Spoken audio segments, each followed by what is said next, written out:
all right, Hey, hey, hey, hey.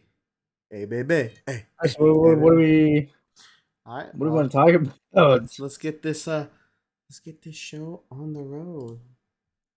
All right, Let's everyone. light this sucker. Oh God, no, you're good. We like this sucker up. Welcome back to the Concacaf Connection. It is a three-man job this week.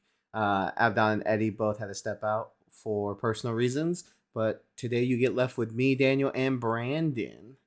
Yeah, the three caballeros. Like they got that's the most racist movie from the 1940s ever. Disney. I'm It was watching it. amazing. I never actually watched it. Is it actually good? I think it's really good. Like I don't think I've ever actually seen it. Like I feel like I've seen You that should watch poster when you showed me the other day, but I don't think I've actually watched it. You should watch it. Where would you put on the tier list of Disney movies though? Oh, Are we supposed to do that for like this week just I for fun? really liked it. We should do it just for fun. I believe you. That's why I want to know where it's on your tier list. That's where I struggle because there's a lot of Well, if you were to rank it, just you, if you were to rank it, where would you rank it's it? probably top five. Top five.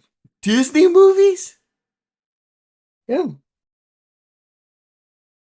It's better than like Mulan? Better than Tarzan?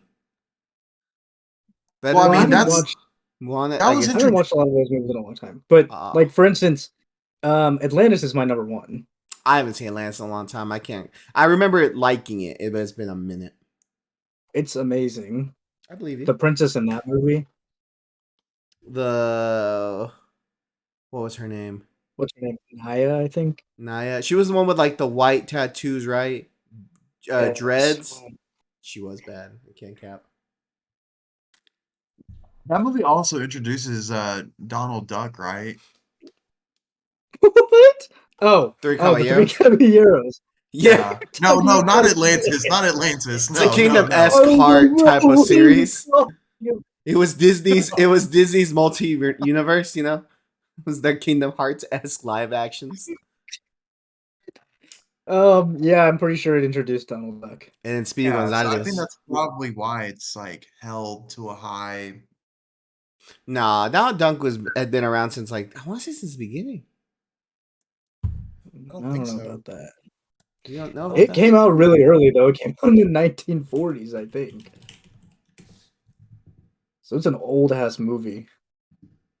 Donald Duck first appearance. Appearance. The Wise Little Hen in 1934. Okay. Well, is this the first thing colored? Actually was colored. Here, I'll share it. I'll share it. I'll share Hey, it. relax, relax over there. I'll Oh, share it. Yeah. let's watch the stream. So yeah, it was one of the first things covered. It was apparently this is the That is not Donald Duck. this motherfucker Well, some Donald of it Duck. is. Yes, it That is is. not Donald That Oh, Duck. that's motherfucker. not done. That motherfucker Well, is that must be Donald Duck. original Donald Duck. Wait, you trying to say this isn't Mickey Mouse right here?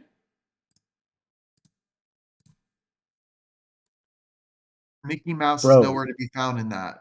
No, that's the Adventures of Mickey real. Mouse. Where's That's Mickey? Goofy's ass. Goofy, yeah. I don't know, but that's basically it. Yeah, boy. Stupid that boy. I just like Three Caballeros because it's kind of about the world. It's about three Okay. caballeros. It's about three Mexicans and a duck. Well, they're all ducks or birds of some sort. I thought one was Speedy Gonzalez. No, I don't think that's so. a different thing. That's I'm pretty sure that's Looney Tunes. You're right, probably. That's Warner Brothers. You're right. You're right. You're right. You're right. I don't remember. It's been a long, long time. It is no. It's okay.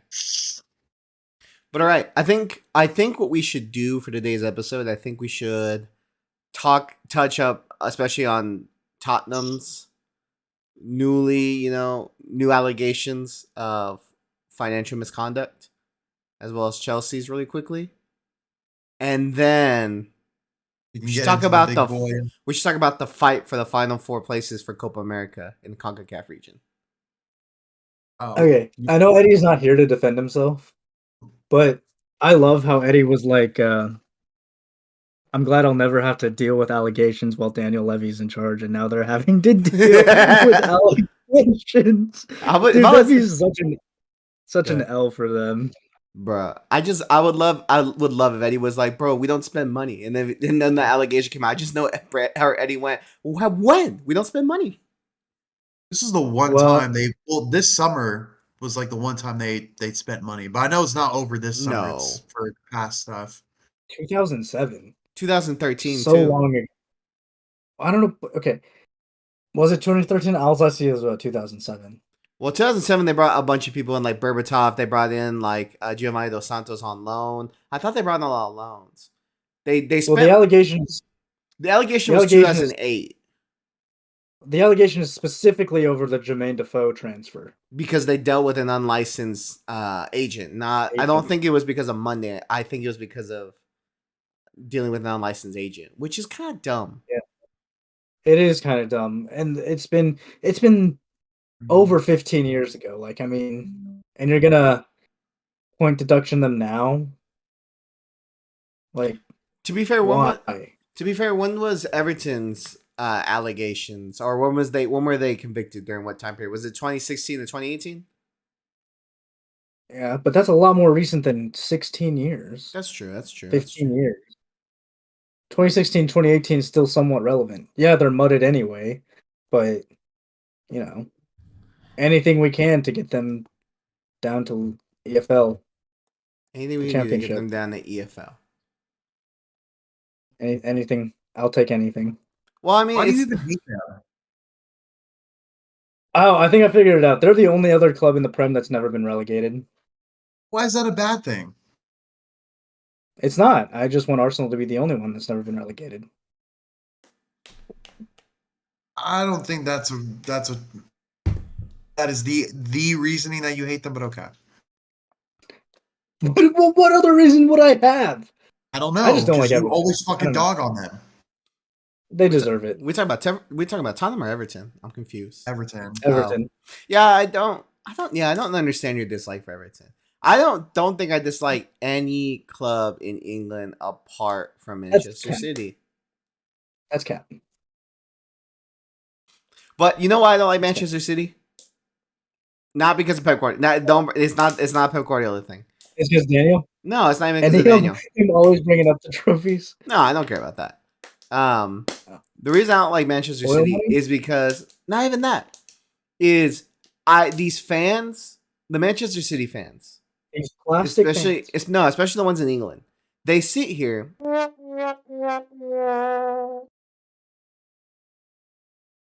They sit here. Are you done? And they talk all this mess about like we're the best, like we expect nothing but excellent, like we're so good, and then like they get a little bit of criticism and they're like, yo, we're just happy to be here.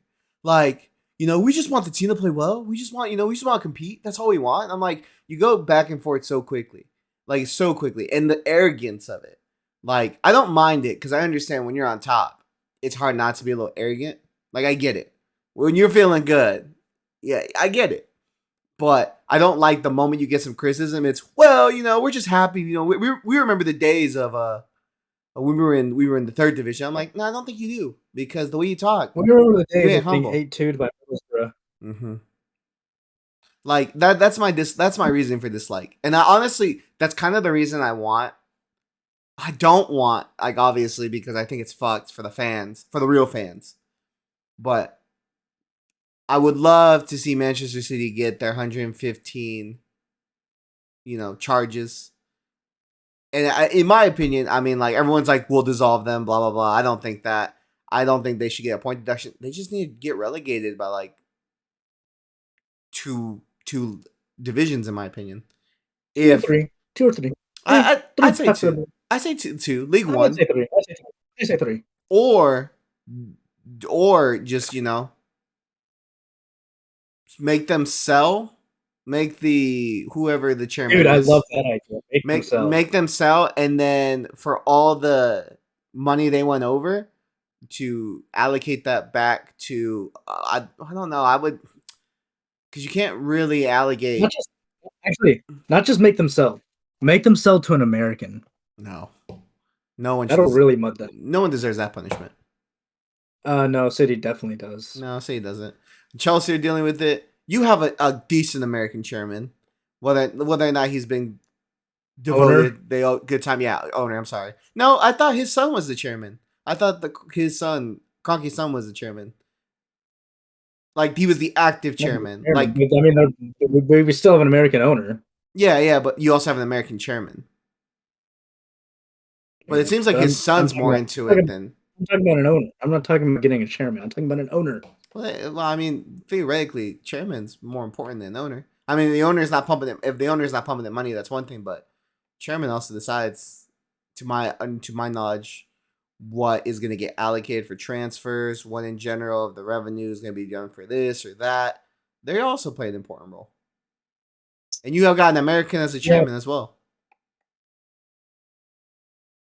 All right, well, Josh Kroenke does better than Stan Kroenke. Josh is his son, correct?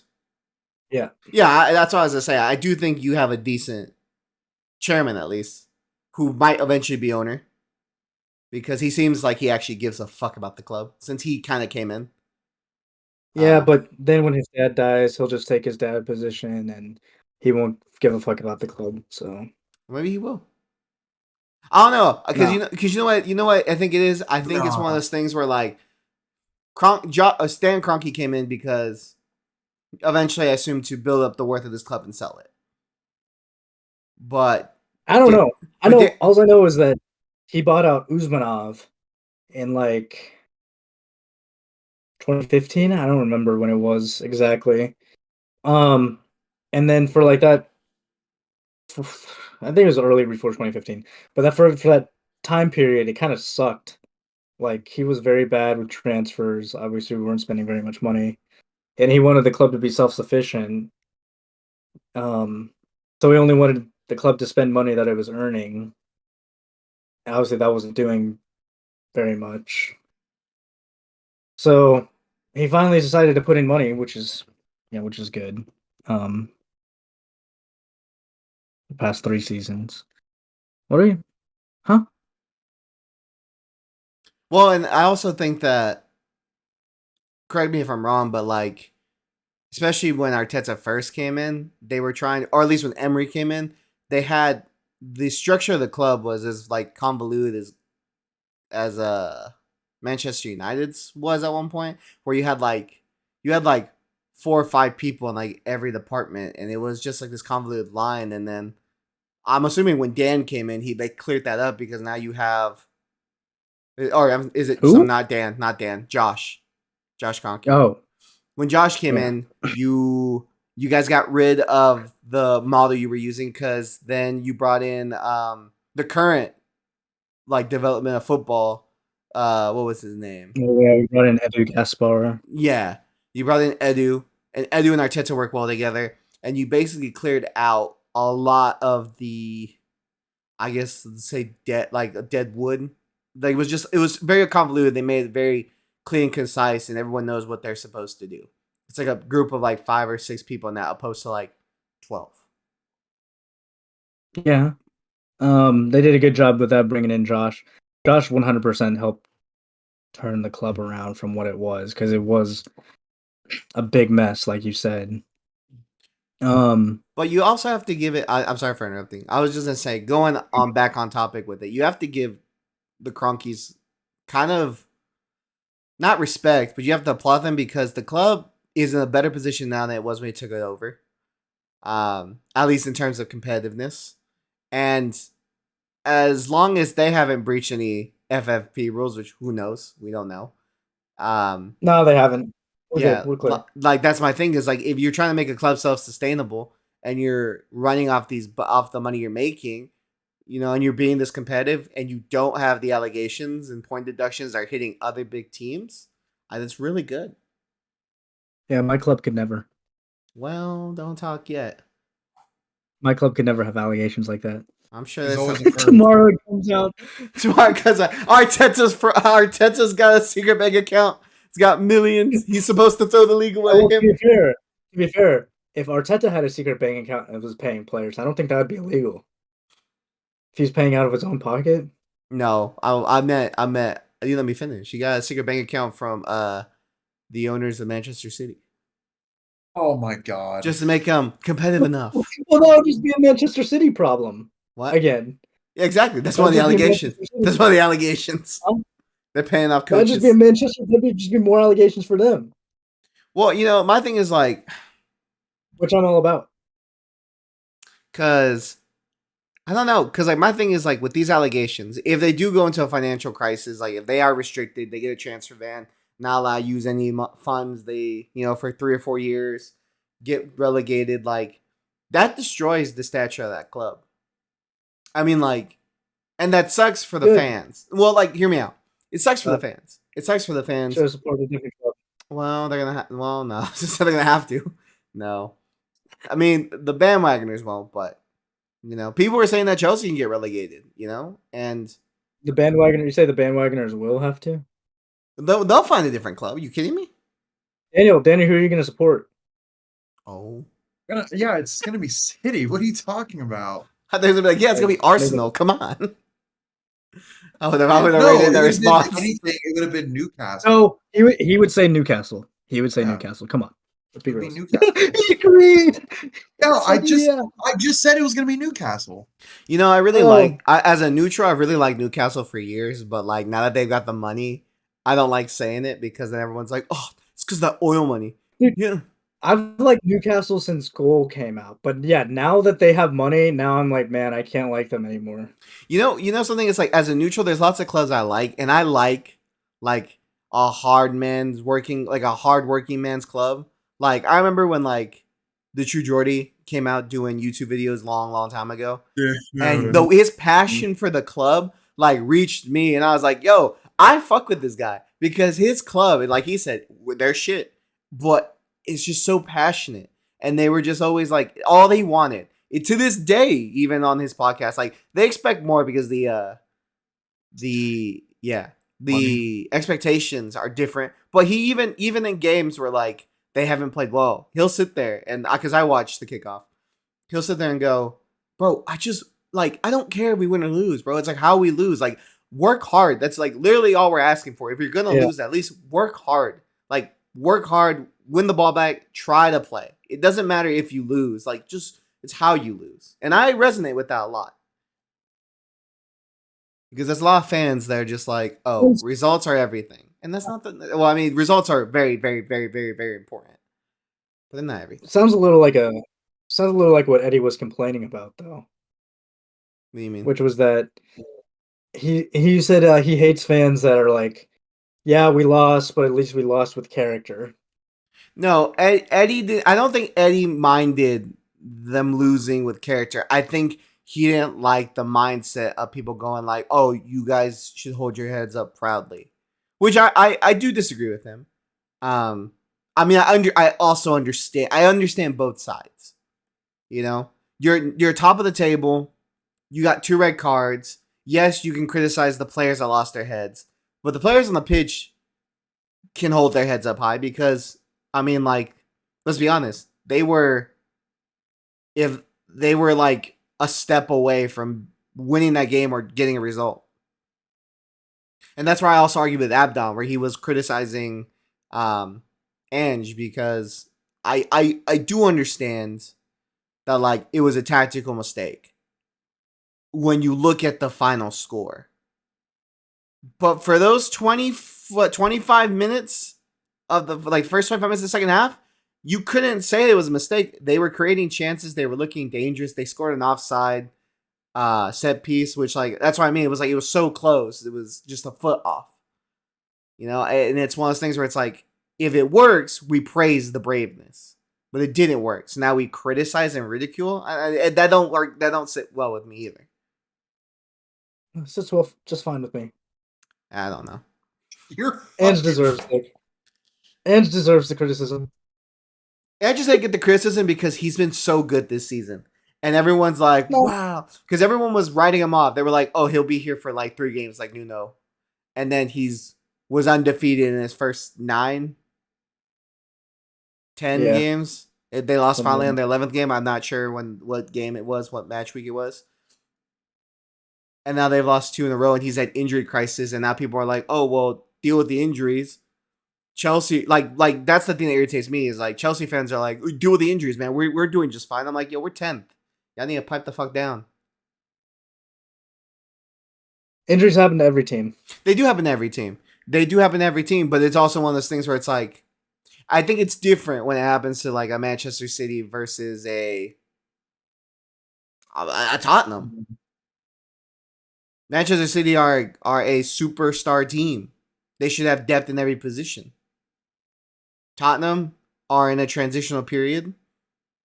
It was like last season when when everyone was like, "Oh well, Arsenal lost because of their lack of depth." Yeah, you lost Saliba. You're not replacing Saliba, and it happens to Nobody everyone. felt sorry for us. Nobody felt sorry for us. No, and no one's gonna feel sorry for you, but it's also one of those things you have to take into context. I'm not saying feel bad for Ange. This is what managers do. They have to manage. They have to deal with it. Not doing it. Ange out. After 2 games. I'm just kidding. Well, After actually, two- as an Arsenal I fan, I'm can't not. wait until Arsenal go on this little downfall at some point, and then you're like, there's an Arsenal agenda. Everyone's out to get Arsenal. Like when it's clearly not Arsenal's fault and things just don't align the way it does, then you're gonna be like, it's an Arsenal agenda. There's some curse against us. You know what though? Speaking of Arsenal agenda, I don't know if there's an Arsenal agenda. I do think there's an Arteta agenda. And like when you sent us that thing in the group chat where it was about Arteta getting that fined, or was it banned? It was just a fine, right? For attacking the refereeing decisions and the refs this season. It really irritated me because like, especially even last season. Last season people were really criticizing him about like his antics, the way he would like be really energetic on the sidelines, and and they were like, "Oh, we don't like it. He's being like dramatic, he's being wild." And now your camera went out. No. Oh, okay. Um and that irritated me. And Brandon, you probably can comment on this better, but like the one thing I want to say is just like they're crying because Arteta's going, the refs made bad decisions. Jose Mourinho attacked refs, and I mean he got fined, but like the attacks were way worse. He stormed out press conferences. Jurgen Klopp was attacking refs, and to my knowledge, he never got fined. Pep Guardiola was doing the same type of antics that Arteta was doing last season. I mean, or in previous seasons. I remember, there was a time where Pep Guardiola kicked a water bottle and it hit one of his medical team, and like everyone was like, "Oh, he wouldn't apologize," but like you shouldn't be doing that. Like that's the stupid thing. Like you would tell a kid, like it doesn't matter if you say sorry. Why are you acting like that? And there's also other times when like I remember um Liverpool versus City a couple years ago, like the game where Fabinho scored that like long distance screamer, and they were down in like the first 6 minutes. And I think Liverpool went to win 3-0. Like he was there like fucking yelling. I remember being like once, twice, like twice. That's like just going crazy on the camera, yelling. And I'm like, yo, but what we're attacking Arteta for it? Like it's very double standard to me. I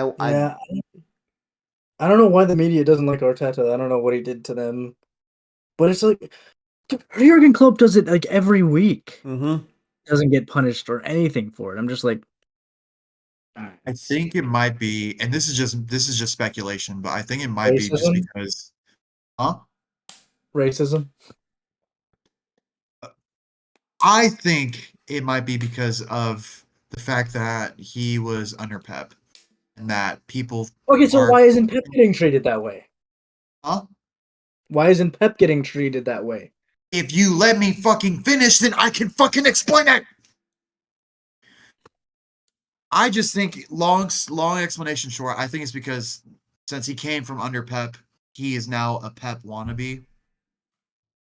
This is just speculation, but that makes no sense. I agree. I'm just saying that, like, because people, I remember that literally makes no sense. Why would the referees care if he was a Pep wannabe? I agree. I'm just saying that because people, when he first came out of Pep's shadow to manage Arsenal, they were ever doing was comparing him to Pep with his play style, with how he manages X, Y, and Z. Yeah, so, but unfortunately, I hear what you're saying. It's not your opinion. It's what everyone else's opinion is. But my thing is like then you look at other coaches like Xabi Alonso right now played under Pep. Xabi Alonso played under phenomenal managers, and no one's calling him a Pep wannabe. And it's his I want to say his first full season with Bayern Leverkusen. They're top of the league in the Bundesliga. Because I want to say he took them over last year. I could be wrong. No one's saying anything about him. Xavi has the backing of everybody for some fucking reason. I know a lot of Barcelona fans want him out right now, but he's a Pep wannabe in that aspect. Eric Ten Hag and technically Ange should be considered Pep wannabes. And I understand that like they're not attacking the refs, but that to me it's like okay, I'm with Brandon. Like okay, they're Pep wannabes. That's great. Pep wannabe means they're replicating Pep Guardiola's actions, which then goes back to what Brandon was saying: is why isn't Pep Guardiola being, being treated the same way? Why do they care? Like, who cares? Like, why does it matter? Because Pep is the greatest manager of all time, according to everybody. They're gonna. Why would the referees care about that? Who care? Why would the refs care? Because I think, and this is like a thing Alex Ferguson used to say, where he would say that like certain refs, like you could scare certain refs before games and stuff, and like just knowing that it was you and your team, you could scare certain refs because like they instantly know that all eyes are on them. And I'm not saying that's what's going on, but I don't know. I think like what Daniel said, it's true. I think the reason Pep Guardiola doesn't get treated the same way, or head to the same standard these other coaches, is because he is they're gonna do the same thing they did to Lionel Messi. They're gonna make him like this, like unanimously, no matter how they have to paint it, the greatest thing ever. Not that they aren't arguably already in that conversation. I mean, Lionel Messi was already, but especially since he won the World Cup, they're just doing whatever they fucking can to get him in. I mean, he's about to win. They're glazing. He's about to win European Player of the Year. For no, he's not. He's about to. 100% he's about to. No, he's not. No, he's not. They're not going to give UEFA Men's Player of the Year to anyone else. They're going to give it to Messi because yes, they will. No, they won't. No, they're not giving it to Holland. If this was 3 years ago, then yeah, maybe. But now that Messi won the World Cup, no, they're giving it to Messi. I almost put money on it. Well, then we know it's rigged. Yeah, it's been rigged. The Copa America final is speculated to be in Miami. It is not speculated. It is going to be in Miami. Where Messi plays? Exactly. Yeah. I know that, but and we'll see what happens because, like, if we have another tournament, Brazil, so there's a good chance they can win. That's if you think Brazil are favorites. Not for them to win, for Messi to win. Assuming if Argentina go that far. He's talking about. I'm talking about. I'm saying like they can win, like Argentina, because they just beat Brazil. I don't know who's going to win the Copa America. I mean, but outside of Argentina and Brazil, who's really going to challenge them? Well, I'm looking at the Copa. I'm looking at their qualifications right now. Well, because they're playing right now for what's it called? World Cup qualifiers. World Cup qualifiers. Thank you. That's the word. Copa America. Let's see, because we should have every team that's playing in Copa America now. Oh, because by the way, Mexico, U.S. Yeah. Officially yesterday, the 4 from CONCACAF going is Panama, Mexico, the United States, and Jamaica. Dude, Jamaica. And we'll get to all that in a second. This is actually like a really fun topic to talk about. Oh man, we have Canada didn't get it. And then here is they broke it. They're qualifying. Looks like they broke the qualification brackets up in 2 zones. So the North versus the South. So in the North zone, or in both zones, the top 4 teams qualified by the looks of it. So here from first to 4th is the North team. So Brazil finished 4th or first, I'm sorry, with 3 wins and 1 draw. Peru finished second with 2 wins, 1 draw, 1 loss. Colombia finished third with 1 win, 1 draw, 2 losses. And Ecuador, this is crazy. Ecuador qualified Dude, with Ecuador's 0 good. wins, 3 draws, and 1 loss. Ecuador's good. Dude, what? Daniel, they didn't win a game. That's why I said this is crazy. Ecuador Oh, I thought didn't you win a said game. 3.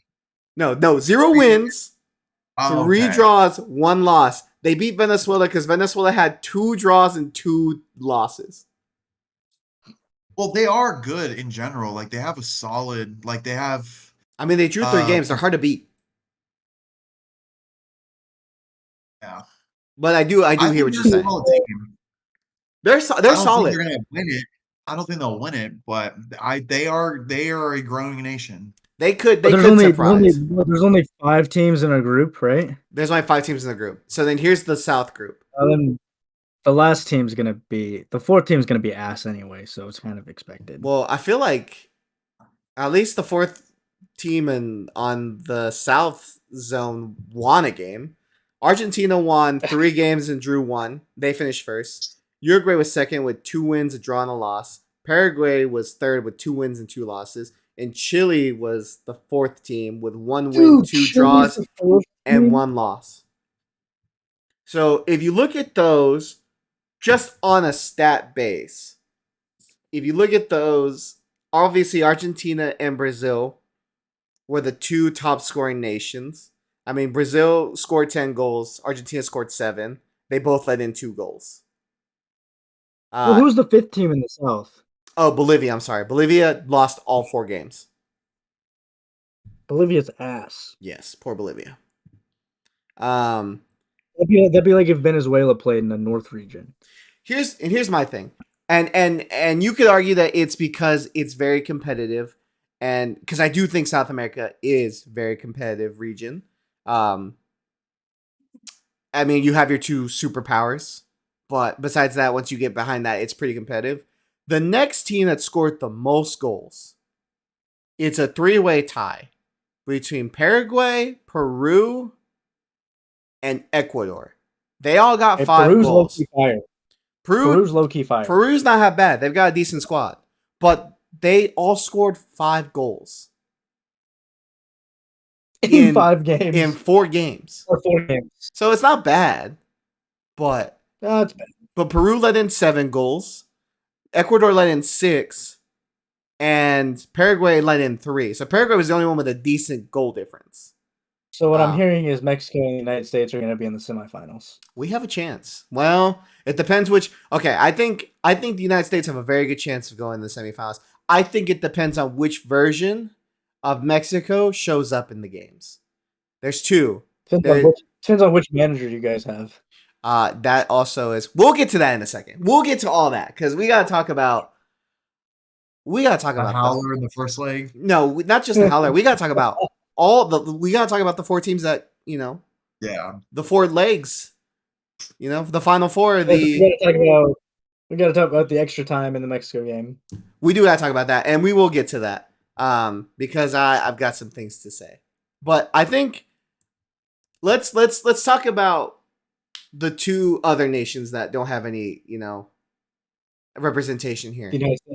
Panama and Jamaica. Panama and Jamaica. I think Panama beating Costa Rica 6-1 on aggregate over 2 legs is wild. I also think. Yeah. Go ahead. Sorry. Dude, Costa Rica. Talk about a letdown. Talk about a fall off, bro. They were. 2014 was their peak. And even a little bit after too. Yeah, a little bit, but they're so disappointing now. Yeah, I agree. Who's even on their team now? Who's a recognizable name? I don't know. I don't know a single player on their team. Well, I'm looking it up right now. Give me a second. Joel Campbell. Probably not. He played. Probably Navas. The fact that they're still playing Joel Campbell speaks volumes. So it looks like the Costa Rican starting lineup for yesterday's game was Chamorro in goal. For Costa Rica? For Costa Rica. They're not playing Navas? He's injured. Is he injured? Uh, They had a back line of Valverde, Cascante, Gonzalez, Calvo, and Oviedo. Uh, Who? yeah, none of these are big names. I mean, Brian Oviedo, he's 33. He was part of that World Cup squad. He plays for Real Salt Lake right now.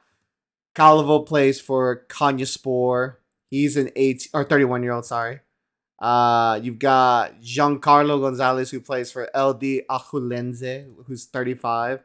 You've got Cascante, who plays for Austin FC, who's 30 years old. And like I said, Valverde, he plays for Deportivo Saprissa, and he's 28. So with that back line, his average age is over 30. Then you've got Yikes.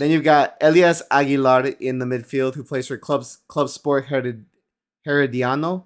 He's 32. You've got Bran, who Alejandro Blan plays for Club Sport as well. He's 22. And then you've got Brandon Aguilera, who plays for Nottingham Forest. He's 20. Then you got Manfred Ugalde, who plays for FC Twente. He's 21. And then you have Anthony Contreras. Yeah, so Contreras. who plays for Riga FC. He's 23. So, like, that lineup, there's not many noticeable players. Even the players that play in Europe aren't very recognizable. Ugalde is the only one I kind of know. Like I said, who? Yeah. But then you have other people, like you look at Panama, they have Mosquera, who's been there for a while. He's 28. You've got Escobar, who plays for Saprissa. He's 28. Cordoba, he plays for Levski Sofia. You've got Andrade, who plays for LASK. Then you've got Carrasquilla, that plays for Houston Dynamo. Bancenas, who plays for Mazatlan. Martinez, who doesn't have a team according to this. Then you have Michael Murillo, who plays for Marseille. Doesn't have a Fajardo. team. Yeah, that's what this is. Fajardo. You've got I know, I see that. Are you on Altaun. football?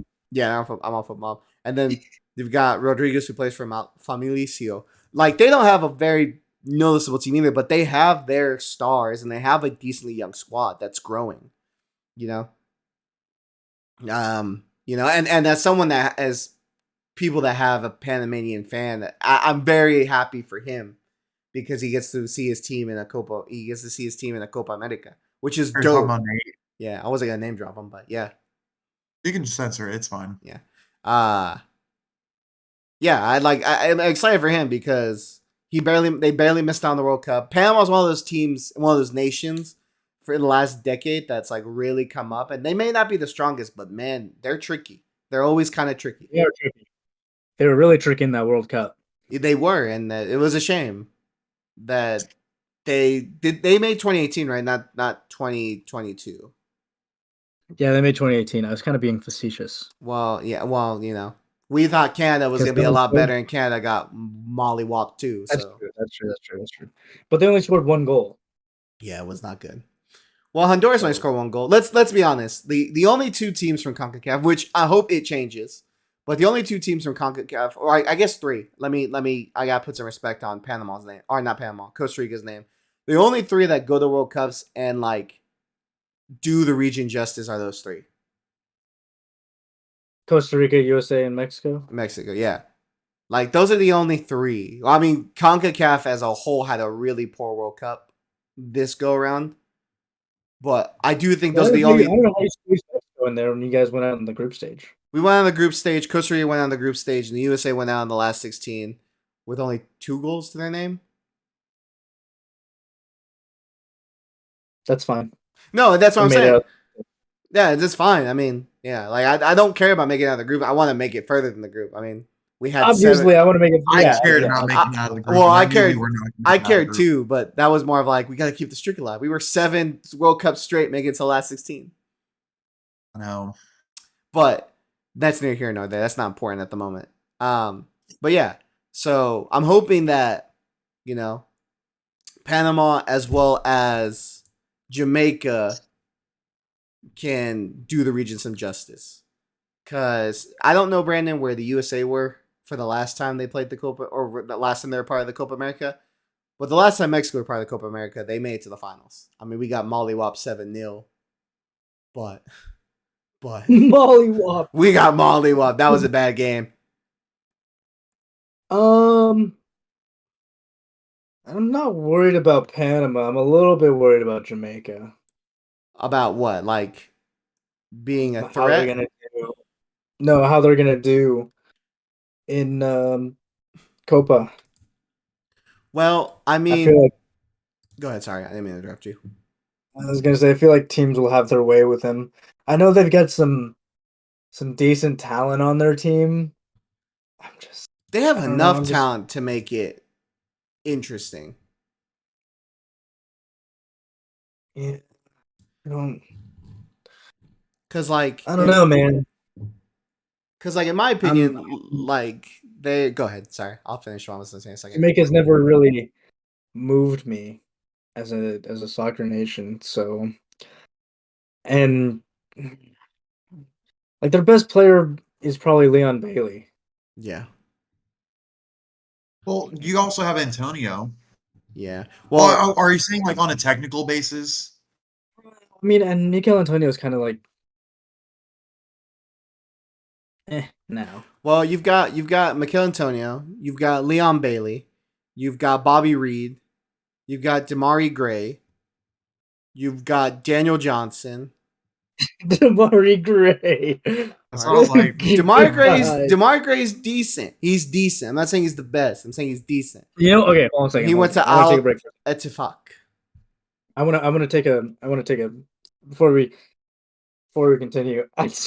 Dude, I was listening to something the other day. It was like I don't know who it was, like a podcast, but You're they were gonna give us saying, the biggest violation. dude, they were saying Mudrik's level is probably Damari Gray. Like that's his. Alright, we They gotta were breathe for saying a that's second. probably. They're saying that's probably like his peak, Damari Gray I level. don't think so. I think Mudrik, especially with how young he is, and just from what we've seen, I think he'll definitely be better. I don't know how much better he'll be. I can I think he'll be better than Damari Gray because Damari Gray fucking sucks. Damari I'm Gray sorry. scored some bangers sometimes, I wouldn't but say he sucked. He just wasn't what we thought he was gonna be. that's gonna be Mudrik. There I was no expectation around Yes, there Damari Gray. was. Yes, there was. There was There definitely not. was, There was there was, 100% when he there came out. was. Especially when he was at Leicester. Yeah, like when he came out at Leicester, everyone was like, "Oh my god, like he looks great." And then he went to Bayern Leverkusen, didn't do anything there. Then he went to Everton, people were like, "Oh my god, like he might be able," because he was 25 at the time. He scored that banger against Arsenal, which Oh was yeah, I remember absolutely that, stupid. but Yeah, like I people were like, guess he might be there when Rafa was there. Like they were like, "Oh, this is the Mark Gray we were kind of expecting," and then he died off. I guess I just didn't hear anything because I didn't hear any hype around Damari Gray. It was a long time It was ago, a little Daniel. I just thought he was just like another player. No, nah. like no one Do was you saying remember? no one was saying he was gonna be world class. Like but they were gassing him up. Oh yeah, Do but, you but remember? I didn't hear any. I just didn't hear any praise from him. Yeah. Do you remember Admola Lookman? Yes. He's still very Dude, that highly rated. He's only 24, but I think he's for fraud.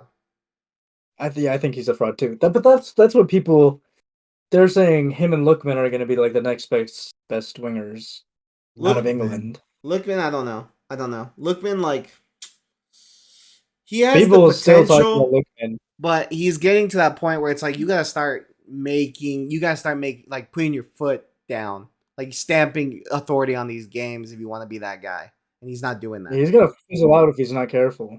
Yeah. It also doesn't help that they keep switching him in and out between winger and striker when he's at Atalanta. That's fair. So that's the only thing I'll have to say about the inconsistencies. It's not really fair that he just keeps getting shunned back and forth, back and forth, back and forth. So I get that, but I also don't think he like, should have left go ahead. Everton. I don't think he should have left Everton, but No, I think he should have left Everton because Everton's a fucking mess right now for anyone that goes there. no, when he was there. No, I think it was always building to that. I think he got out the right time. I'm wrong. Ah. Well, you're defending now Everton he's a lot out for someone that hates him. I'm just kidding. I'm just kidding. God. But no, I think Jamaica. I think Jamaica can I think it's the same thing with Jamaica. I think it really depends what Jamaica shows up, because Jamaica are inconsistent as well. They're either really good or not really good. They're either a very decent team that play really well in transition, or they get fucking pelted. It's one or the other. Like, and So you're saying they're either mid or bad? yeah, I think they're worse than Panama. And I don't mean, like, let me rephrase that. Absolutely, Let me they're rephrase worse that. than Panama. I don't think they're worse. They are worse than Panama. I think Panama is gonna. I think Panama could shock a few people at the Copa America. I think there's a chance they get grouped, but I think it just depends who they. I think it depends Panama? who they go. Yeah, I think Panama could get grouped. It Panama- just depends who. I think they'll have some decent results, but they're 100% getting grouped. Here's my thing: if they get like, if I go back to Copa America real quick, if I look at this, and Panama was to, Jesus, so many things. Holy crap! Is it Copa groups of America? I don't know, to be honest with you. I'm looking right now. I think it's groups of 3, and only the top team comes out. You're probably right. But No, it probably is, because I mean, that's the format everyone's doing, but it's too small, I think. Unless they get grouped with Ecuador, oh man, even if they get grouped with Ecuador, Chile, they're getting grouped. There's only 12 teams, so there has to be groups of 3. Well, it could be groups of 4. The 4 groups. And the top 2 come out. But think about it. It's only 3. That's only 3 groups of 4. I know. Which I think you're right, because if you do 4 groups of 3, the top teams come out. Then you have your final 4. It'd immediately be a semifinal, yeah. Yeah, it's mathematically, it's what's. You're probably right. I don't love that. I kind of wish it was bigger, but I get it. I hear that all. I don't. I know you do. Oh god. What the fuck? Okay. Anyways, but I think if like they were to get a group, of Chile, they're getting grouped. Ecuador, getting grouped. and Peru, I think they could do it. I think they could do it. They're getting grouped. They're getting grouped. I'm sorry. I don't want to bash on Panama, but I think you're giving them a little too much credit. Why? I don't think they're bad, but I think against like teams like Paraguay, Ecuador. Okay. I think they could do a job against Paraguay. That's my thing. I'm saying I think they'll get grouped. Daniel, I also want to preface this. Like, depending who our coach is, depending how we play, we could get grouped. Oh, I totally agree. I'm not saying we're any better than Panama. Yeah. So could the USA. Nope, not happening. Yeah, if you got Brazil and Colombia, you're getting grouped. Nope. Bro, what if you get Brazil, Argentina, Uruguay in your fucking group? No, it's only 3. I thought it was a 3-man group. It's probably gonna be a 3-man thing. Okay, so Brazil, Argentina, and then the USA. They're getting grouped. And then Eddie will, and then Eddie will be a hypocrite, because Eddie will be like, they can hold their heads up high. They play. Eddie's that guy. No, but Eddie's that guy. Like, I remember a year ago, not so long ago, there was a little game, USA versus England, and Eddie was like, "Bro, we won 0-0," and he was gassing that. He was gassing that draw up. So what's the difference? No, because it was a draw, not a loss. That's the mentality. Plus, that's the mentality Eddie was talking shit about. Plus, it's England, so it's a meme. That's fair. England USA is always a meme, because every country means them. Memes to the United States or England, or both. Both. But they think they're so much better than us, and they couldn't even beat us. So, I mean, they are better than you, and they should have. But they've never beaten us in a World Cup. That's fine. You've never beaten them either. That's their fault. But guess what? That is. But guess what? Guess what? Beaten us in a World Cup. You know That'd how be a nice World Cup. you know how you know that they are a bigger they're a better team than you. If you ask England fans that, they'd probably be like, "Oh, we beat them before." The U.S. fans are the only ones that are like, "They've never beaten us before ever." They're the only ones that pay attention to that stat. It's a big stat. It's a huge stat because England talks so much shit on the United States when we play. Yeah. They have no reason to. I don't know why they're talking so much shit when they're an L squad. Hasn't won a trophy in 50 years. To be fair, they have 2 tournaments that they play in internationally. 60 years. We have how many tournaments do the CONCACAF nations play in? We have 3. Nations League, Copa They have 3. America, We and have then 3. They have 3. what's their 3? They have Nations League, they have They the have Nations Euros, League, the Euros, and and the a World Cup. We have the World Cup, we have the Gold Cup, we have the Copa America, and then we have Nations League. We just started the Copa. Okay, we just calm down. The Copa America just became a thing. The Gold Cup's been running since like the 90s, and we have it fucking what? Every summer? Every other summer? The Gold Cup is equivalent to the Euros. The Gold Cup is equivalent to the Euros. No. I get what you're saying, but no. No, okay, not honest, like not in terms of the pedigree of the trophy. Huh? Like the pedigree of the no, trophy. It's not okay. The tournament itself isn't as prestigious, but it's the same idea. It is, but it's not. But I think it would be better, and we've talked about it before. And I'm pretty sure we could talk about it tonight too. I think it'd be better if like we got rid of the Gold Cup, which I mean I love the Gold Cup, but I think it's we should get rid of is the Nations League. Well, Nations League should also go, but here's my thing about the Gold Cup: get rid of the Gold Cup because for one, we don't have to qualify for it, which I think is ridiculous. So when multiple nations already don't have to qualify, that we're set up for success in those tournaments. I don't think that's right. So we're so good. Yeah, it's just because we're better than all the feeder nations that are below us. Here's my thing: and they need to get better. Get rid of the Gold Cup. Take all the teams from CONCACAF, or just like we've talked about before, merge CONCACAF and CONMEBOL together, which I think should happen. Oh, it's gonna happen. I think and I'm ready for it because I think it should happen, and then have all of those teams go in for qualifications, because right there you bring in, at least on terms of like the big hitters, you got Canada, us, United States, I guess us, Mexico. You've got Costa Rica, you've got Panama, you've got Jamaica, and then that's it. And then Honduras. Trinidad. Yeah, I did forget them already.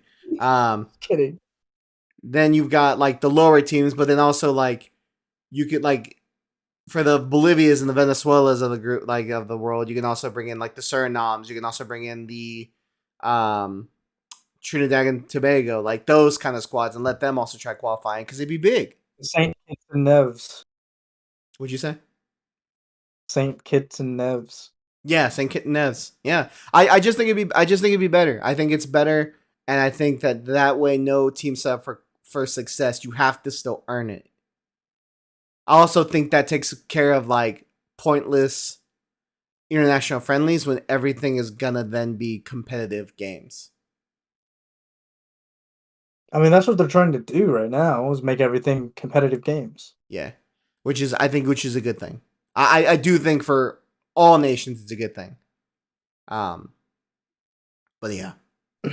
Okay, well, if we get rid of the Gold Cup in the Nations League, we're not winning another international trophy for a long time. Well, here's my thing. What would you rather have? Because here's my thing. Here's the way I see it. We as nations won't win international trophies for a while. And I get that. But it's also on the basis that we improve so much that eventually you do win a Copa America and then you win a World Cup. And to me, I'm not going to lie, I cash in every Gold Cup Mexico's won for a World Cup. 100%. But are we going to be alive to see it? I think people underplay how quickly football moves. Like, I do think that, like, let's be honest. Like Belgium, when Belgium's golden generation came out in 2014, like 2012, like they had their 4 year, they had their 6 years from 2012 to even 2022. But by 2022, a lot of the squad was older. So you had 10 years where these guys were supposed to be the team to do it, and they couldn't do it. And in a blink of an eye, in terms of time, that they're done.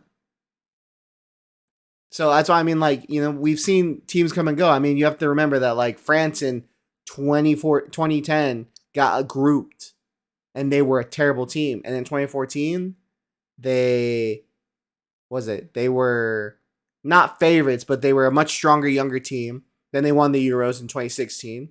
No, they lost the Euros against Portugal. And then by 2018, they won the World Cup.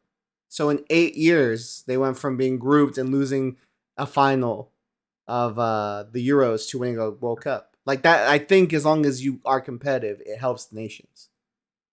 But France are already set up for more success. They just have a better, the way they integrate younger players is the way it should be everywhere. I don't disagree. Go ahead. Sorry. Go ahead. No, go ahead. No, go finish. No, I was just like it's just we don't do that, or at least not to the same degree. So I don't think. I think we should get rid of certain tournaments. I think the tournament we can't get rid of is the Gold Cup. I just don't understand why we want to keep it if we're gonna merge. Like, what good does the Gold Cup do?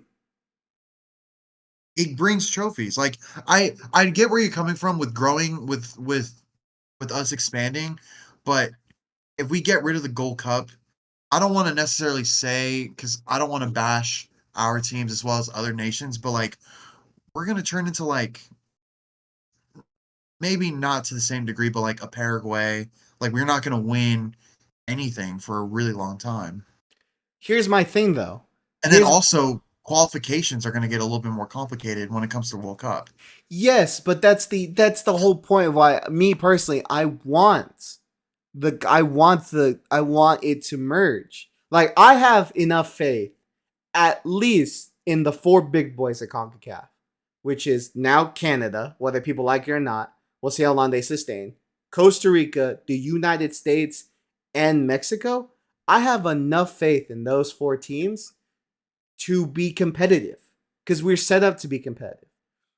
My thing is, you want to say we can't get rid of the Gold Cup, but the only reason you don't want to get rid of the Gold Cup is because you still want trophies. You're just stat padding your trophies. There are other teams. England haven't won a fucking trophy in a minute. They don't play that many tournaments, but they are a much better. What's up? It's been 60 years. It's been 60 years, but they don't. But that's the thing. Are they a Paraguay? We have a tournament that is. In that regard, yes, they are. They're a Paraguay.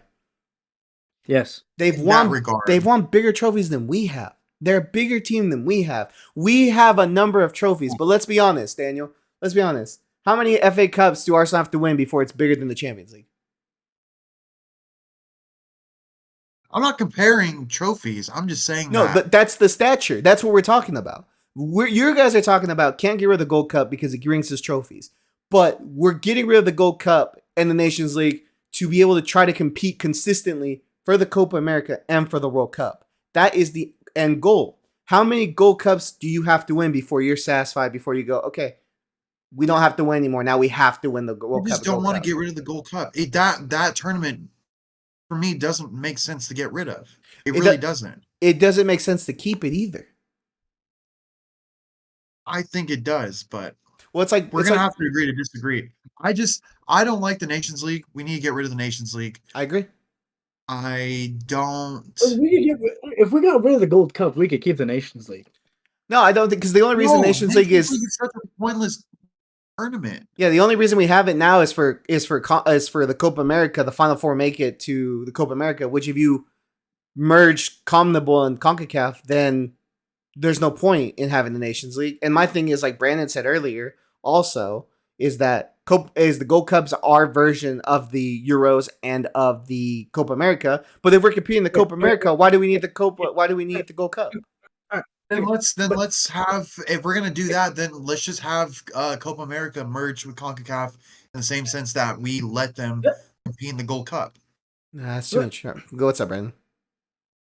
I mean, if we get rid of the Nations League here, then why don't they get rid of the Nations League in Europe? It brings money.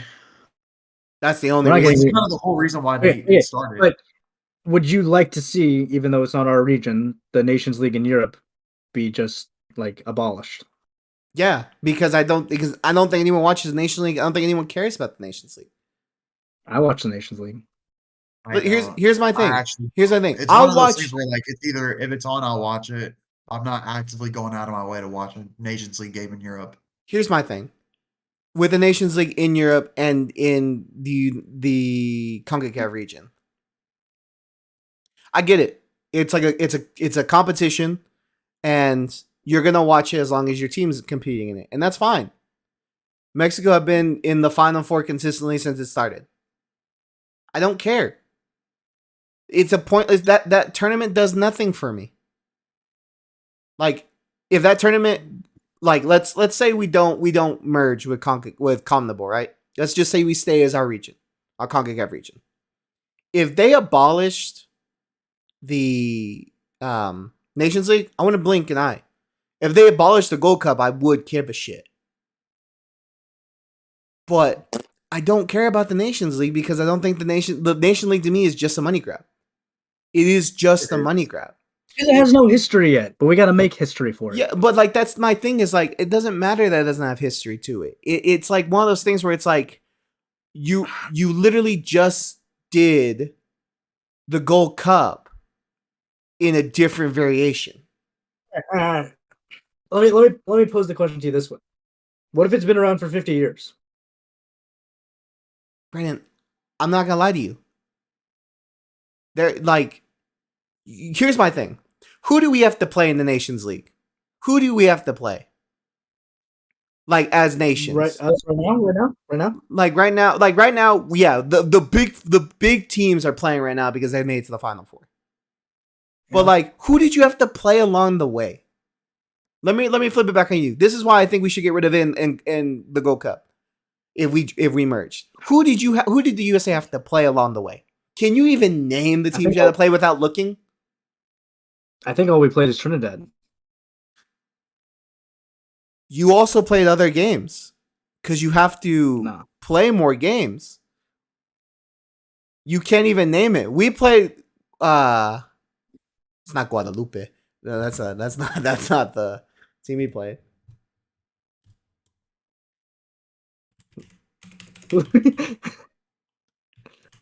I can't name who we played.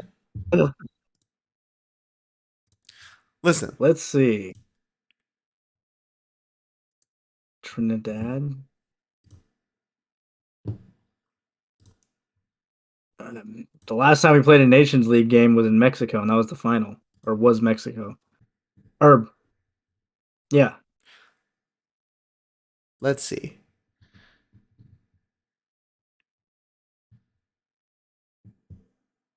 I'm looking at the Nations League. Yeah, I guess so.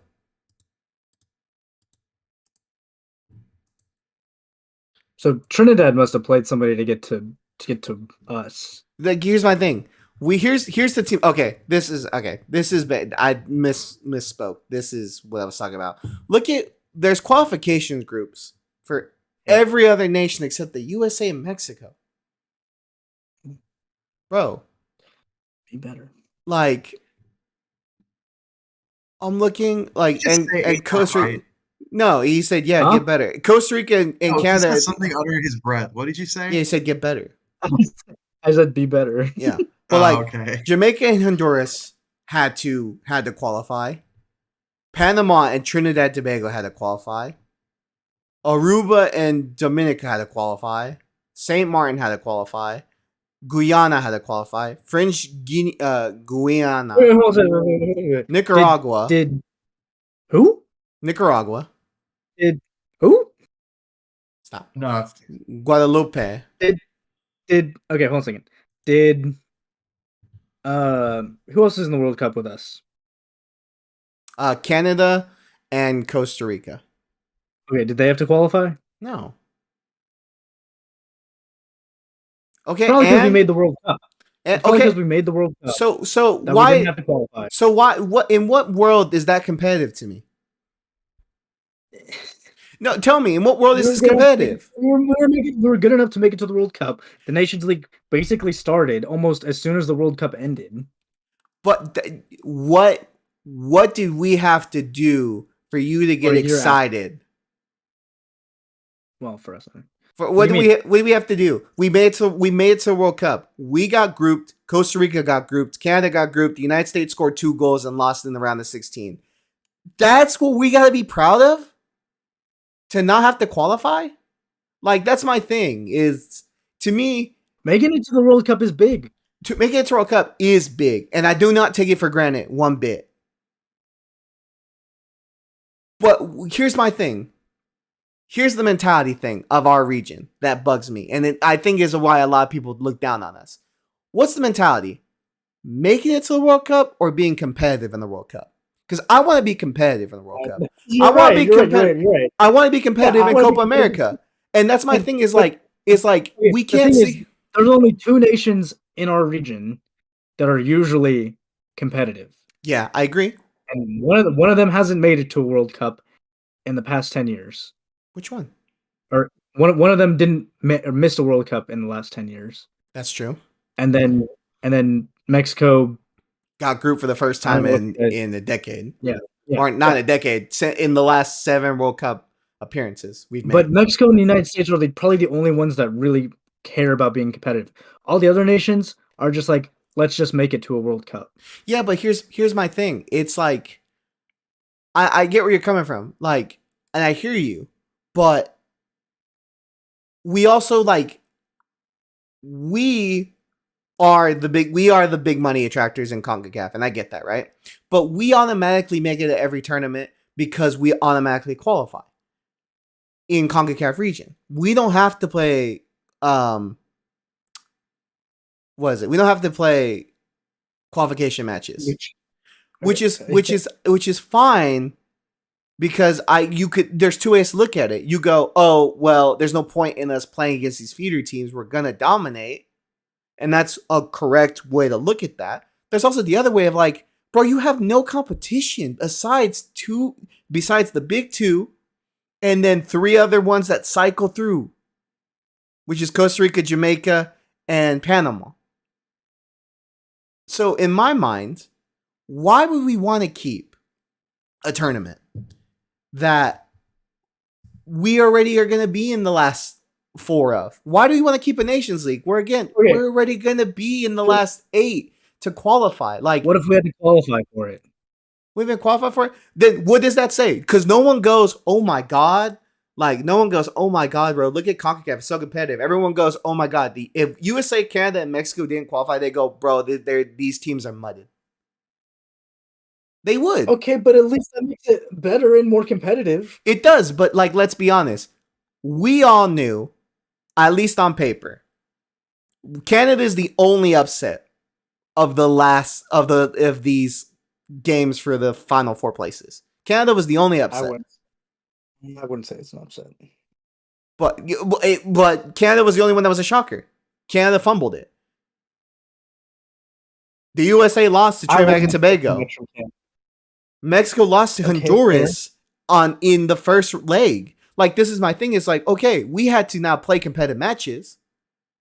And as we know, anything can happen in CONCACAF. So it's not fair for us to go, well, like, what if we didn't qualify? Bro, we don't have to worry about that because we fucking qualified. The only thing we had to worry about this go around was Copa America. It's the only reason now. This is the only reason that this Nations League mattered. And it's only because of Copa America. My thing is, why keep a tournament? And like, to Daniel's point, why do you want to win all these meaningless trophies? Like, I'm not saying they're meaningless. I mean, they're big for... Let's be honest. If you take Mexico and the USA out, it is a much more competitive region. All right. Okay. At least keep it for the smaller teams. I agree with that. Because those smaller teams are not winning like Copa America or the World Cup. No, and I agree with that. And it's still gonna bring in revenue because, it's not gonna bring in the revenue stream. But that's my thing. It's like, why do we want to sit here and be in this fucking tournament thing? Why do we want to be in a tournament where we're set up for success? I don't want to win meaningless trophies. I want to be competitive on the world stage. And to me, the only way to be competitive is to compete against the better teams in the better region. Yeah, we're gonna run the risk of not winning trophies. Yes, we have less opportunities to win trophies. But when we fucking win trophies, the trophies actually fucking matter.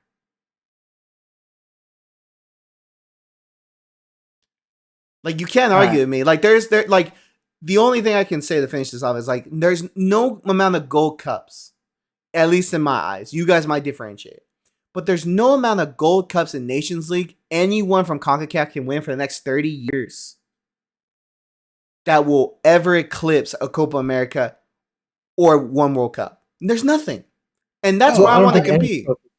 No one's debating that. I don't think any trophy eclipses a World Cup. No trophy eclipses the World Cup, and then behind the World Cup, at least in the two biggest competitions, is Copa America and the Euros. And the Gold Cup. Yeah, the Gold Cup's there with the Asian Cup. The only people that care are the people in that region. And it's not a bad thing, but I want to be competitive. What about the Finalissima? Come on. That was another one that because it was just it was messy. It is because Argentina qualified. I bet you if Argentina hadn't won the Copa America, they wouldn't have done it. Yeah, crazy that they brought that back just for Argentina. Yeah. We'll see if they bring it back again. If they don't, dude, if they don't, because here's my thing. Here's another tournament that we got rid of for in its place we got the Nations League, bro. The Confederates Cup. Yeah, the Confederations Cup. The Confederations Cup was way more fun than the Nations League. I would love to have that back. Love to have that back. And then fucking things like the Gold Cup fucking mattered. The Gold Cup doesn't matter anymore. Did it? I think the team that won the Gold Cup got invited to the Nations League. I could be wrong. Oh, is that how? To the Confederations Cup? To the Confederations Cup. I thought the Confederations Cup was a World Cup qualifying cycle. Like whoever won or was top of the table. Maybe it was. I don't remember. World Cup qualifying cycle was the one that went to the Confederations Cup. Maybe. I don't remember. It's been a minute. The last one was in 2014 or 2013? Yes. So it's been a minute. Yeah, 2013. Because it was the year before. It was always the year before the World Cup, yeah. That's my thing is like, that was more impactful. So, I'm not mad. Like, I get it where you guys are coming from. Like, I do understand it. Like, you get to win trophies. It's good for the nations to win the trophies and stuff. But my thing is also like, the other way I look at that is just, you don't, like, in my mind, and I'm not saying this is your guys' mindset, but in my mind, when I hear people go, well, why would we want to go? Like, we'll never win a trophy. To my mindset, that goes, oh, you're comfortable just winning these meaningless trophies, not being competitive on a world stage. No. You're comfortable doing that. And I'm not saying that's you guys. I'm just saying the people that do say that. I'm like, you're comfortable. I would, like I said, I would trade in. I would trade in all the fucking Gold Cups we have. Every I trade in the Olympics we have for one Copa America and one World Cup. I do it. I think Olympics and soccer don't mean as much. Is that because you haven't won the Olympics? Just don't care because it's like an under-23 cup. Yeah, with 3 invites. I don't care about under-23 trophies. That's fair. But then that's my thing is like, okay, like you don't care about that, but you don't care about that one, but you care about a Gold Cup. Because it's not an under-23 trophy. But who do you play of any real quality? We play good players.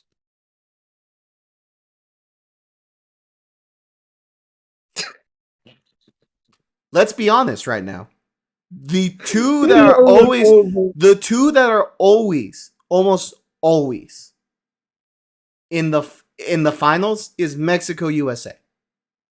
Mm-hmm. How's that competitive? We know it before it starts. We have one or two Last upsets. year it was Mexico, Panama. Let's be fair though. Mexico was the only one that brought a fucking decent good team. Everyone brought B and C squads. Mexico needed to get the fans back on board because of mistakes that they have made. Let's be 100% honest right now. Dude, imagine. And imagine Panama you guys almost beat us. Like the squad If was only. the team was in If only. shambles. The team was in shambles. That's my thing. Is like I'm not praising that fucking Gold Cup win. Oh yeah, we got Gold Cup. We got a tally mark on our fucking record. I don't give a fuck. I don't care that my team won a Gold Cup when we played like shit. I want my team to play good and be competitive. And that's where I come from. That's where my mindset is. I mean, I'm sure, like you guys have said, we're gonna have to agree to disagree. But that's my thing. It's like I don't care about. Be competitive. Go ahead. I'm sorry. No, I was just gonna say the final thing I was gonna say is like I don't want to sit here and go, oh well, we won't win trophies, because to me that's a comfortability thing, and to me it's not what we want to do as a nation. Like speaking for Mexico, speaking as a region, as we always say, we think CONCACAF could be a force to be reckoned with. The issue is we don't test ourselves more. No, I agree. It's just I don't know. We don't it's kind of hard to just get invitations because they don't. The last time we got invited to qualify for CONMEBOL was like 2014 or no 2015 We were in the finals in 2016. for CONMEBOL. Yeah, for Copa America, we were in the finals. And that's my thing. Yeah, we got beat bad. No, games happened. But that's my thing is like I have faith in at least the top dogs of CONCACAF. I have faith. You have faith right now. That they can do something. I've had faith forever. There's a reason I don't like the United States. It's not because it's the United States as a national team. It's because I respect them as an opposition. I've always gone to games. Even when Mexico were in the dominating period. Against the United States, I've always gone to games nervous. Because I respect them as an opposition. Yeah, everyone trash talks. Everyone does all this shit. Blah, blah, blah, blah, blah, whatever. I respect them as a rival and as an opposition. And in that sense, I expect them to also be competitive on the world stage. I expect Costa Rica to eventually get out of this slump and be competitive in CONCACAF again. I expect Panama to be able to eventually step up and compete. I have confidence in the teams in our nation. But we need higher competitions. And you're right, Daniel. We don't get invites all the time. But if we just fucking merge, you don't have to worry about invites. You're just in it. There's no excuse at that point. You're just gonna have to talk to FIFA about. It's all gonna come down to money. I don't think it's ever gonna happen. Yeah, like realistically. But think about it. No, you say it comes down to money, bro. Think about it. Copa America every 2 years. If you add the USA and Mexico to that, your profits go through the fucking roof. It's gonna be every 4 years. Yeah, it's every 4. I guess I say every 2 years. It's every 4 years because it's 2 years for Copa America, like 2 years for the CONCACAF, and then for the not CONCACAF for the World Cup, and then there are 2 years after that. Yeah, so it's a major tournament. See, and in that case, then I wouldn't mind having like a Gold Cup, but then you have what is it? Because you have 1 year. Well, no, because then I don't know, because then it gives players the summer off, and I think that's a good thing. For injuries and stuff, I think that's a good thing. Fair. And people hate international breaks anyways. So who gives a shit if we miss one summer of international football? So I don't know. That's my thing. It's just I think if it was a money thing, I think you had Mexico and the USA at minimum, it's a no fucking brainer. I mean, Mexico we have millions of people here in the United States and all in Mexico that watch games and everything. The I whole mean, nation just stops when Mexico plays. there's probably more to it that we just don't realize because it's just we're You, not businessmen, but you're right, but I also think like you just think about it, like this Copa America that's going to happen here in the United States is going to be probably the highest yeah, one that's ever been generated in terms yeah. of revenue. And two of the big teams are in it in Mexico and the United States. And you know that while they're in it, the United States and Mexico are going, their fans are going to show up. Oh, I know. Well, it's in our backyard. Like we would be stupid to not go, Exactly. whether we're far into the tournament or not. But Well, and even if it was held, like let's say the next one's held in Brazil, Mexico and USA fans are like in the top 10, if not like the top 6 every time during international trophies in recent or international tournaments in recent times that have like the most support that travels. We watch our teams. Like that is a no-brainer in sense of money and revenue for tickets, for TV sales. Like you are going to get people to watch. no, but like over time, because like I would like it kind of goes back to like I don't want to downplay this, but like it goes back to us not winning trophies and stuff. If we're not competing, more people are gonna be like, well, why am I gonna go? And this is like, 10, 15 years down the road, but they're gonna be like, why am I gonna spend money to go watch my team when they're not gonna compete and potentially win a trophy? Do you feel that way And every time the World Cup happens? no, but that's because we're also winning trophies. If you take the trophies out of the equation with the Gold Cup, I'm not saying that for myself. I'm not saying that about you. I'm not saying that about Brandon. I'm saying like the general public will probably feel that way. I don't know. I don't think that's true. I don't think it's true because you think about it, Spain are one of the best like in terms of countries. Spain has a phenomenal setup there, and they were not competitive for a long time. They went on a 4-year winning streak, which was 2000 the '08 Euros, the 2010 World Cup, or I guess yeah, it's 6 years, and then the 2012 Euros, and they haven't won a trophy since. Brazil haven't won. They didn't win the Copa America last time. Haven't won the World Cup. They are still having people watch them. I don't even think South America, correct me if I'm wrong, has a Nations League. I not that I know of. So that's my thing. It's like what's in competitive in what sense? Because like let's say we merge and in 12 years Mexico win a Copa America. How do you feel then?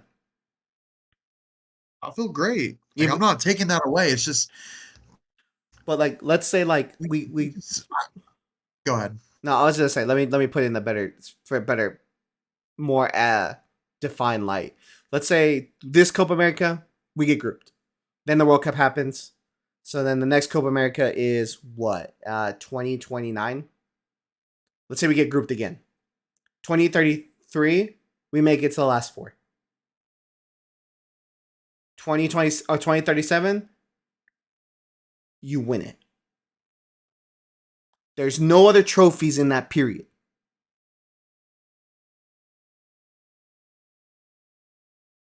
Are you and you make the World Cup every time? Are you not gonna? I'm not saying. I'm asking you. Do you think the general public wouldn't be happy with that? Because I'm sorry, the reality is for the general public, a majority of international teams is like that.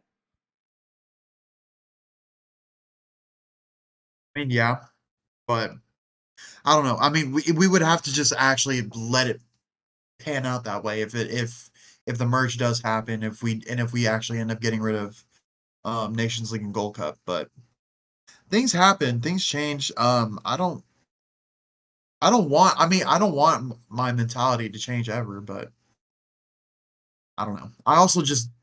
I like having the Gold Cup around. It's nostalgic. I enjoy watching it. I get where you're coming from, where it's not competitive enough, but I'm not comfortable with winning trophies every single year and then not competing in the World Cup, but I like it. It's nostalgic. We've had it around for quite some time now, so it doesn't really make sense to me to get rid of it. But does it justify keeping it just because it's been around for a long time? no, I mean, I don't know. Like there's too many variables that go into this whole thing. So, I don't know, but cause you're right. Like if it's a money thing, like yes, like I said, like I said, Mexico and United States being added to the Copa America is obviously a fucking great financial thing. There's also going to be everyone that's listening that goes, yeah, but if you guys get knocked out really quickly or get grouped, all that revenue goes down the drain, and then our especially our corrupted ass fucking federation wouldn't like that because they lose a lot of money. And vice versa, the United States, if they got grouped, they lose a lot of money. So that also is a risk for the federations. But to me, it's like why do the three big tournaments? Why does the Copa America, the Euros, and the World Cup always have such hype to it? they're Because just better trophies. no, it's not even because they're better trophies, bro. Yes, obviously they're better trophies, but it's their competitive fucking Competitive, yeah. trophies. Everyone knows that, like, holy shit, like, yeah, there's some feeder teams. Like Saudi Arabia is a feeder team. Bro, Saudi Arabia beat the World Cup, who eventually went on to win the World Cup, or the World Cup Yeah. this year in Argentina. They beat them 2-1. Like, anything can happen in the World Cup. I mean, Spain won it, scoring 7 goals. Like, that's all they scored, or was it 6 goals? I don't remember. It was It was 7 goals. yeah, it was ridiculous. They won it not No, scoring it was many 6 goals. goals because they were goalless in their first game Yeah, so they and they went. lost. They went on to win it with 6 goals. Like, Yeah. to me, the reason they're so important as tournaments is just because they're competitive. And you know that every fucking team in there is gonna give you a headache. It's gonna be tough. It's not gonna be easy. And to me, that's more exciting. Because I can't lie to you. I will watch Mexico forever. Is the first team I ever watched, is the national team in terms of soccer that I love and support unyieldingly, regardless of all our problems on and off the field. And I know we have the power to be a superpower. But we, as a nation and as a federation, have allowed our comfortability and our profits to dictate what we do on and off the field. And it shows, especially in the last 8 years, because while Mexico were still doing good, you could definitely see there's issues. We almost didn't qualify for 2014. So we need to understand that if we want to get better, we want things to go to, we want to be that superpower we think we can. We want to eventually win the World Cup. We cannot be scared of not winning a trophy every fucking 2 years. We cannot be scared of that. Because again, what do those trophies do? You get, for us, for obviously for the lower teams. I'm not trying to take anything away from that. I'm not trying to diminish it, because if a lower team won it, like if a Panama won it, if a Trinidad and Tobago won it, it's a big fucking deal. But for us, what do you do? Oh my god, we won the Gold Cup, great. Next day is done. That's it. That's it. I can't, in my mind, I can't sit here and say that, to me, that's enough of a reason to not get rid of the Gold Cup or the Nations League. Because we run the risk of not winning trophies, because we run the risk of becoming any other, like a Paraguay or like a Peru, which is incredibly disrespectful, because those teams are competitive, more competitive than we fucking are. If we're gonna be 100% honest, and they have a stronger, Paraguay's not. Paraguay's not, but Peru is. yeah, but they have a strong. They play against stronger teams. They play against much stronger teams. I mean, like, Peru's made it to World Cups. Peru has a very good support system in terms of fans. And I don't think anyone looks. Most people with ball knowledge, because everyone, if you're not Argentina or Brazil, you're gonna get laughed at, or Uruguay. You're gonna get pushed away and diminished. in CONMEBOL.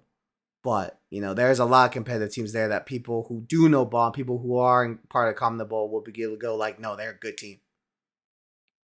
How many Peru's. teams come out of CONMEBOL? 5? I think so. Who was part of the last one? It was Uruguay, it was Argentina, it was Brazil. Colombia didn't make it Colombia. last time. They didn't Chile make didn't it. make it. Chile didn't make it. I think Peru made it, and Peru then made it. Bolivia didn't make it. Ecuador? Yeah, Ecuador made it. Ecuador made it to the World Cup final. But that's my thing. It's like, or not World Cup final. Sorry, the World Cup. But that's my thing. Right. It's like, you know, you may not win trophies, and we'll agree to disagree because I'm not. I don't want to keep going in circles.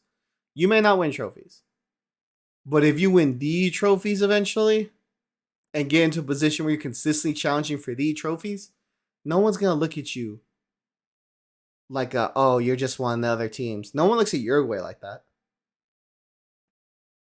No one looks at, like I said, Brazil hasn't won a major trophy in a minute. No one looks at Brazil like that. It's just because they've actually have won major trophies. Exactly. We've won all these trophies and people still look at us just like, oh, whatever. We don't look at ourselves like that. But the world looks at us and they go, Mexico, eh. United States, eh. Canada, eh. Yeah, but Canada's valid. I mean, shit, bro. In terms of where we are as nations, it's valid to us too. Nah. Yeah. Yeah, it is. I'm sorry. Nah. If this was a Premier League table and you took the top 20 teams, Mexico and the United States are what? 10th and 13th? Hey, mid-table. I'll take it. Yeah, I can't. I want to be challenging for the top 4. I want to be challenging to fucking win it. And I'll take not winning a trophy for 8, 10, 12 years to win a fucking major one. 10, 12 years, bro. It's gonna be like 50. That because you don't actually have faith in CONCACAF. I do. Not against Brazil or Argentina, I don't. You underestimate us then. You do underestimate us. Being realistic. I'm being We realistic get rid of too. the Gold Cup in the Nations League. I'm being We're not realistic winning too. Copa America for a I'm long being time. realistic too. A long time's longer than 12 years. 12 years isn't a long time internationally.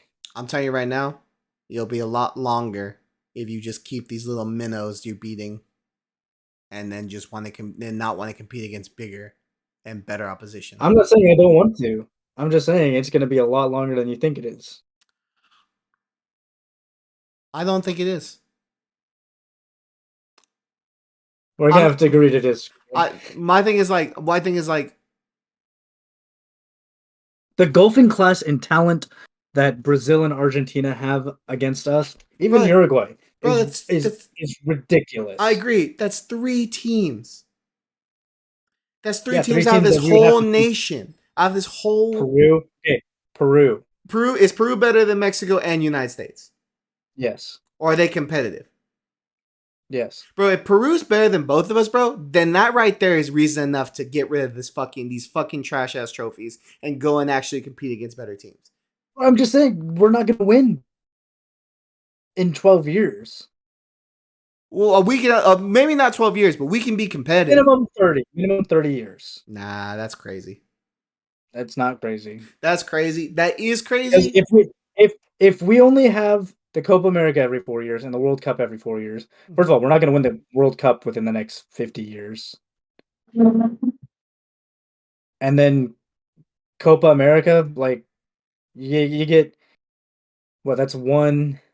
Let's see, Copa America's next year. We're not winning Copa America next year. None of us are. So then you have 2028, which is 5 years from now. Mm-hmm. That's not going to happen. Mm-hmm. You have 2032. Mm-hmm. I mean, I think I don't know. Well, I mean, we'll have new players by then. But here's likely. Here's my thing that I don't understand on your logic. You're saying if all we had was the Copa America and all we had was the World Cup, that we're not gonna improve. Am I correct in that understanding? I Like didn't say we weren't going to improve. I didn't say we weren't going to improve. I'm saying we're not going to win. Okay, here's my thing. We may not win, right? We may not win, but we will be playing more competitively. Sure. More competitiveness, you have to get better. Players get better. We've seen it time and time again. If you're playing against better opposition, you eventually get better, or you get replaced by someone that is better in terms of like players in the squad. All right. What So, if hold on, let me because we're finish. not winning? Let me finish. We're sitting here right now and saying that the United States, more than Mexico, but people are saying Mexico have it, and I disagree, have a chance to make the semifinals. And yet you're telling me if we join them, we don't have a chance of winning the next 12 to 20 years? Not one. Between Mexico and the United States. We have a chance to make it to the Final Four, but we don't have a chance of winning it. Mexico made it. Mexico made it to a final 6. Yeah, that's great. Yeah, we have to win it. We're never going to win it if we don't ever get challenged. We're never going to grow if we never get challenged. You can still have Copa America and keep the other competitions, though. But why do you want the other competitions? Because for one, we're sitting here and going, the players play too many games. And then what do you want the Gold Cup for?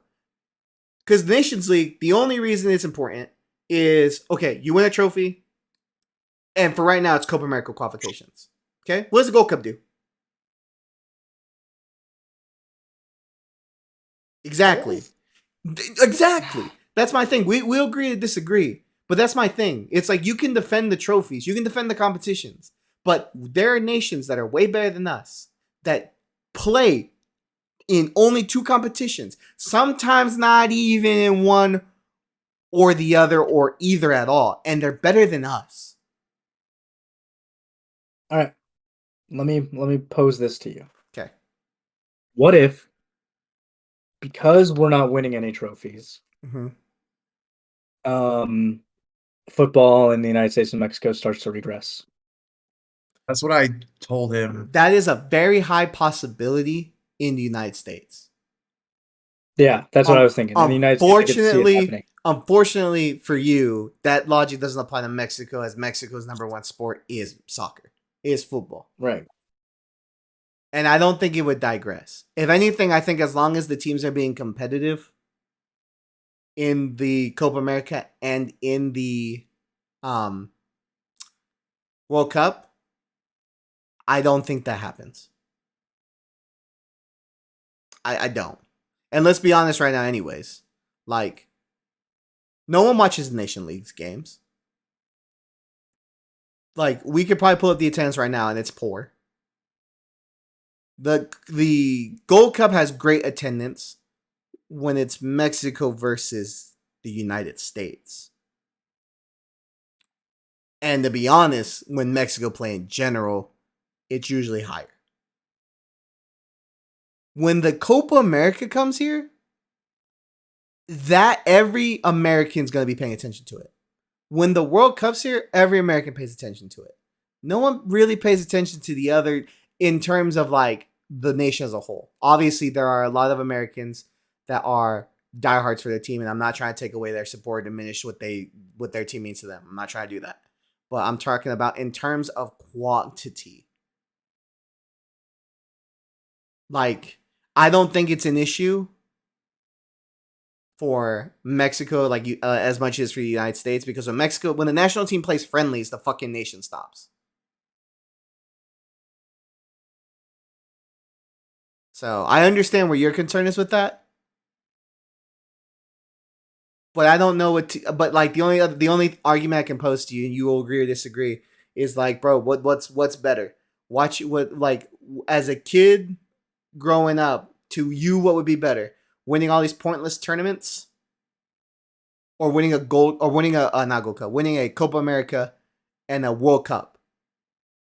Obviously, winning a Copa America or a Gold Cup would be better, or a World Cup would be better. Exactly. That's my thing. It's like but if the smaller trophies are keeping soccer relevant to where we don't fall off, keep it. But then here's also my thing. Because if we're not winning anything, I can guarantee you America's going to lose interest and we're just going to fall off. But that's crazy to me because like I get where you're coming from. I do understand it. But like these international trophies are a big deal. The big ones anyways. You have a whole ass league that has spent billions to be created. Improve the league. Like they have the money, they have the infrastructure. They're trying to be the best league in the world. They're trying to amount to that.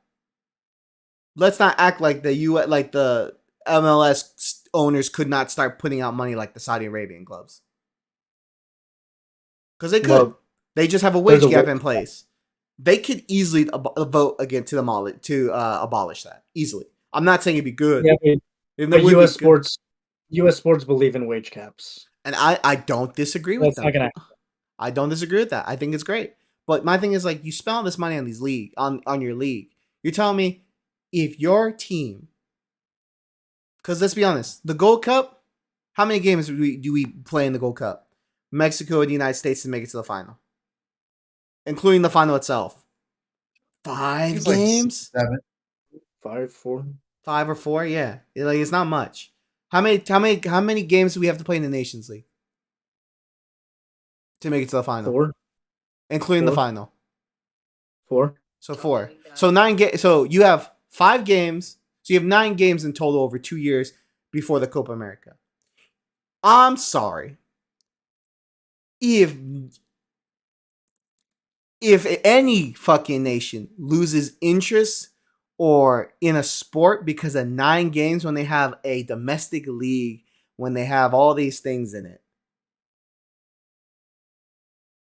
and you're gonna cry not you, but like you're gonna get mad because your team isn't gonna play 9 extra games, 5 extra. Let's just say 10 games over 2 years, but your team is more competitive in the big boy trophies. I don't think it diminishes it. I genuinely don't. You don't know Americans then. I live around them, and I'm gonna be honest with you right now. Most Americans 9 times out of 10 go, I only really watch it if the World Cup's on. So I'm sorry if and this is not to the people that watch MLS. This is not to the people that love the U.S. men's national team. I have nothing but respect for you. I do understand that you guys give a fuck about the sport and about your teams. And this is not at you. This is about the general public in the United States. If it diminishes the support because we join CONMEBOL and we lose these 2 tournaments, then the support was never going to be there. You as a nation were never going to get to where you wanted to be. And to me, there's only 2 ways to look at that. Be comfortable in what you have now, or test that theory. Because I don't know about you, but I'd rather be playing in the semifinal or the last 8 of a Copa America than be winning a Gold Cup. I would. And maybe to some people that's like, oh, that's a small mentality. But let's be honest. In terms of stature, we are small nations. In terms of stature of the game, we are a small nation. There are only 8 nations that are, if we're going to do it by that logic, there are only 8 nations that are worth a fucking damn. It's the 8 that have won the goddamn World Cup. And that's just the reality of it in my mind. Well, there was only 5 nations that won the World Cup. There's 8. I think it's Germany, Uruguay, Italy, Uruguay, Brazil, Argentina, England, Spain, France. I already said Spain, France. France. There's another team we're forgetting. Like, let me just look. Really? What you call It was some like random team too. I can't remember who it was. Holland's number 1, which is crazy to me. Who is? Holland's number 1. Oh. Let me see. So, Argentina, France, Germany, Spain, Italy, Brazil, West Germany. That's Germany. But I count Germany. Yeah, that's Germany. England, Uruguay. But they count West Germany as separate ones because West Germany and Germany are 2 different things. So 7 teams. 7 nations have won the World Cup. So by that logic, only 7 teams are really worth a fucking damn.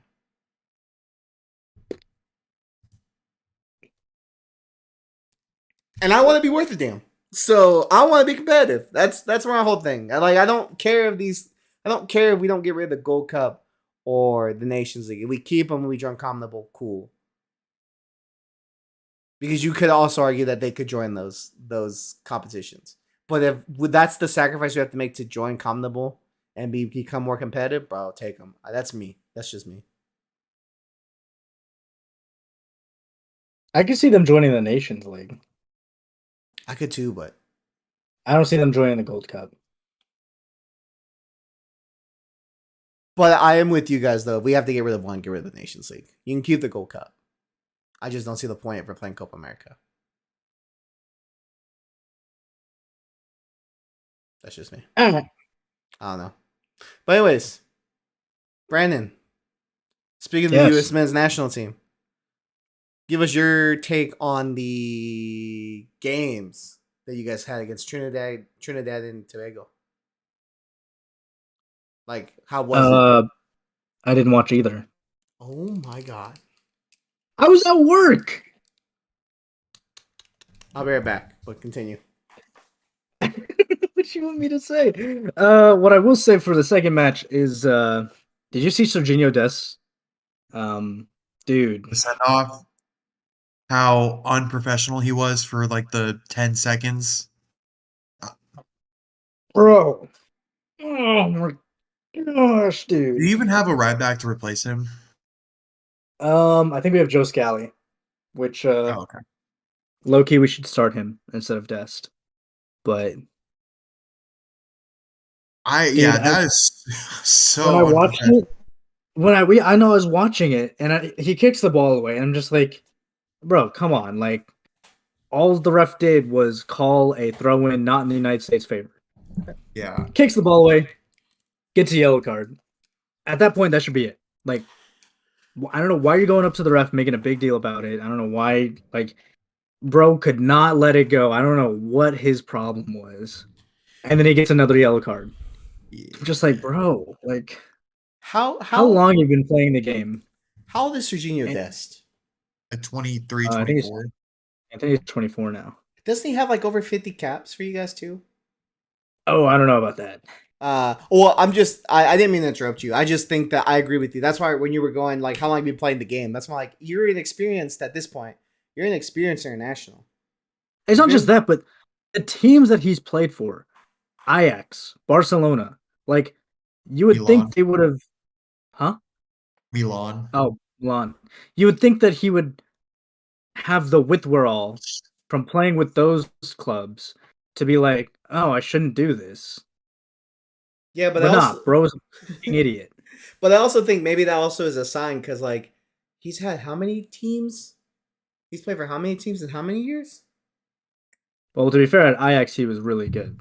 Well, like, Ajax, he was decent. Well, he was good. All right, I'll give you that. He was good. I didn't watch him. I didn't watch him. He was really good. He was really good. He was really good at Ajax. I'll take your word for it. He was really good at Ajax. Went to Barcelona. He was a B player at Barcelona. Barca, he sucked ass, but Barcelona sucked ass at that time. So yeah, whatever. So then he went to AC Milan. Did AC Milan suck ass? Because he was a B team player, if I'm not mistaken, right? He wasn't the starter. Yeah, he's behind Calabria. Yeah, he didn't play. And behind Calabria. Yeah, and then now he's at PSV.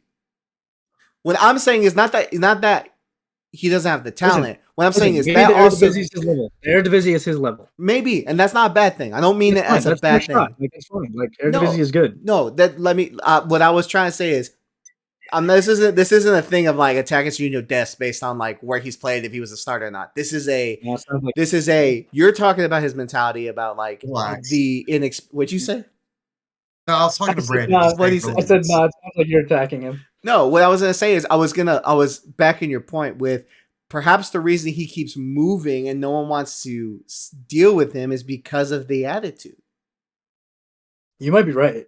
And that's where I was going with it. That's what then you started going, no, he's really good. Blah blah blah blah. And I was like, this isn't No, I said the he point was of really this. good at Ajax. I said he was really good at Ajax. Yeah, but That's it. my point was it wasn't how well he did the clubs. It was the I don't know if this is the correct word for this because usually use the music, but his discography, his track record at Yes. clubs, his transfer Yeah. record.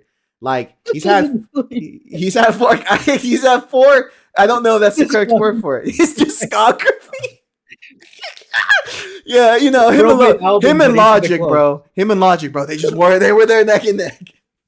Bro made albums for each club. No, you know, low key, you could. Sad Boy. Which one is it? What's the best album? Thriller. That was probably Barcelona. Oh wait, let's be honest. No, Thriller would be Ajax. No, because Thriller was that team. You know, Ajax never been that. Ajax haven't been that team since the 80s. But anyways, they haven't been that team. Okay, I was thinking the 2018 Did they win? season. Okay, no, they didn't win, but Isn't that what you said? they were unreal. Still. Isn't that what you said earlier though? When I was talking about Mexico making the finals, we were talking about you said you win. Did they win? They won the Eredivisie. Okay. Did they win the trophy that mattered? The Eredivisie matters to them. Maybe we could take maybe the international talk was really a metaphor for the leagues. Anyways, no, but yeah, that's going back on topic. No, that's what I meant. I meant that like his history, like he's had 4 clubs in like 4 years, correct? I don't think it's been that much. He stayed at Barca for 2. Well, he's 22 now, isn't he? 24. He's 24. Is he 24? Somewhere around there. He's I in his don't- mid He's been 20s. 4 clubs. Bro, you He's been tell 4 me. clubs.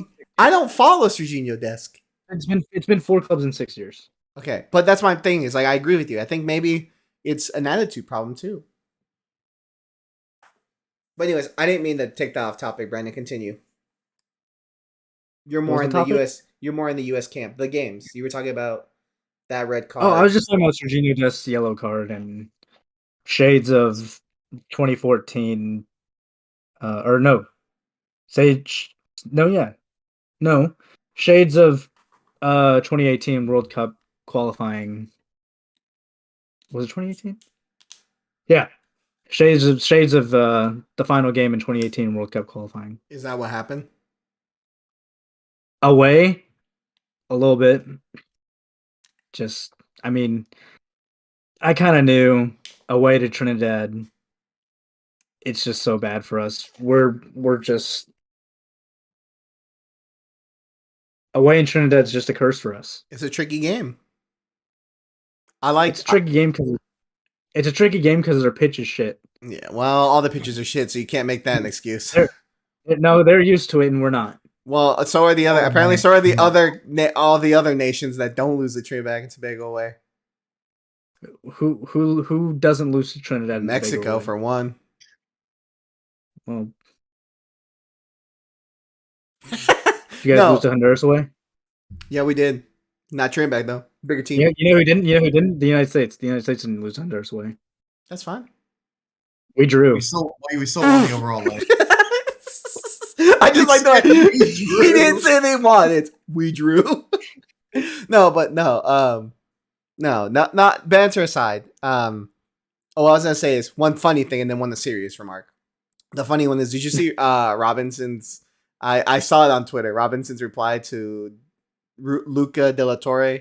It's like a thing on Instagram. He's like, but can you do it on a cold, wet night at Trinidad and Tobago? It's like, proud of this team, we advanced. And then Robinson's like, no, apparently we couldn't, dude. Like, we couldn't do it.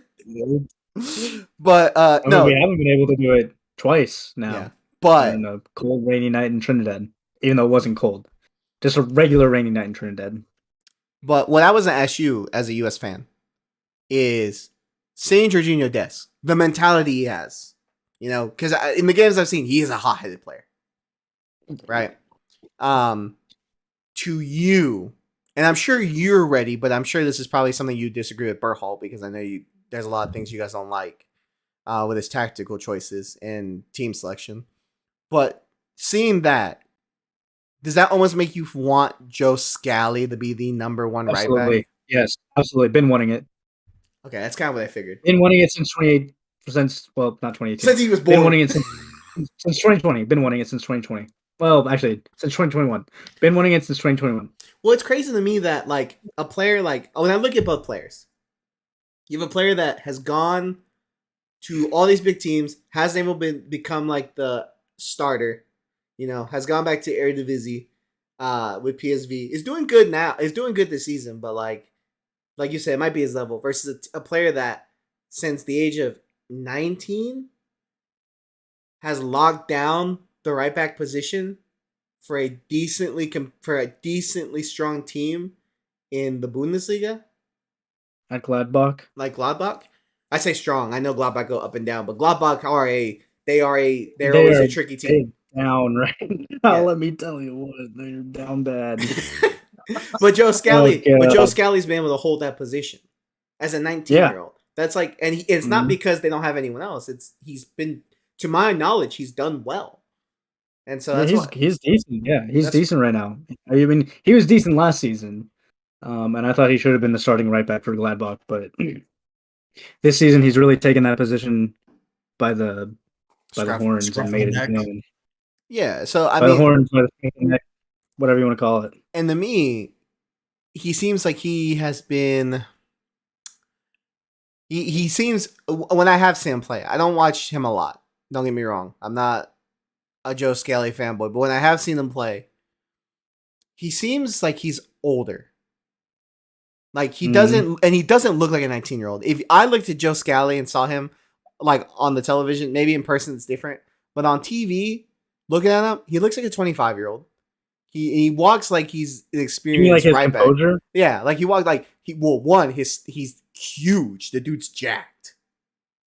If I remember correctly, he's not yoked out like crazy, but he's beefy boy. And he does, and the way he walks, like you're right, his composure is probably a better way to put it. He does seem like he's a much older player. Mm-hmm. And so that's why I look at that, especially after the stupid red card. That was my first thought. I was like, well, I wonder why Joe Scally hasn't taken Jorginho Des' place. I think he will within the next year. Gotcha. I think, well, I don't know. Actually, it depends. For USMNT fans, he should be taking his spot within the next year. For Greg Berhalter, fuck knows. That's fair. So we are at Greg Berhalter's mercy. What do you call it? Yeah. Daniel, unmute yourself. Unmute yourself, bitch. There you go. Hey. I thought you heard me because I said mercy, and then you said mercy, and I was like, "Oh, he took my word." We hear you. This is just bad timing. You thought I took your word? No, like Brandon used my word. Like I should have said use my word. Oh, I got you. Oh, excuse me. Because I did say mercy before you, but I was muted, so it didn't really count. I gotcha. Well, do we want to, Brandon? Do you want to say anything else about the U.S. men's national team, about their late? Berhalter out. I figured that was coming. Who would be the realistic guy to take over? Thierry Henry. I'd love it. No, I want it. You want to talk about step backs? I'm down bad for it. Please. Sit down. I think it's Hugo Perez. Pretty sure his name. Yeah. The El Diego Perez. Salvadorian coach? Yeah. Wasn't he a U.S. national? Yep. Not is. Well, I mean, he played for the U.S. men's national team. That's what I meant. Oh, I don't know about that. Either him or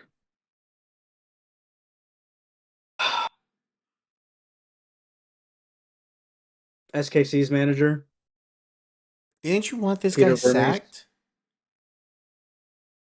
Last season? Yeah. Didn't you say it was like he'd been there for too long, he needed to leave? Yeah. He was struggling last season. But then he brought Alan Pulido and it changed everything. Alan Pulido was Yikes. injured last season. I thought he won like most improved player or some shit like that. He won comeback player of the year this year. That's what it was.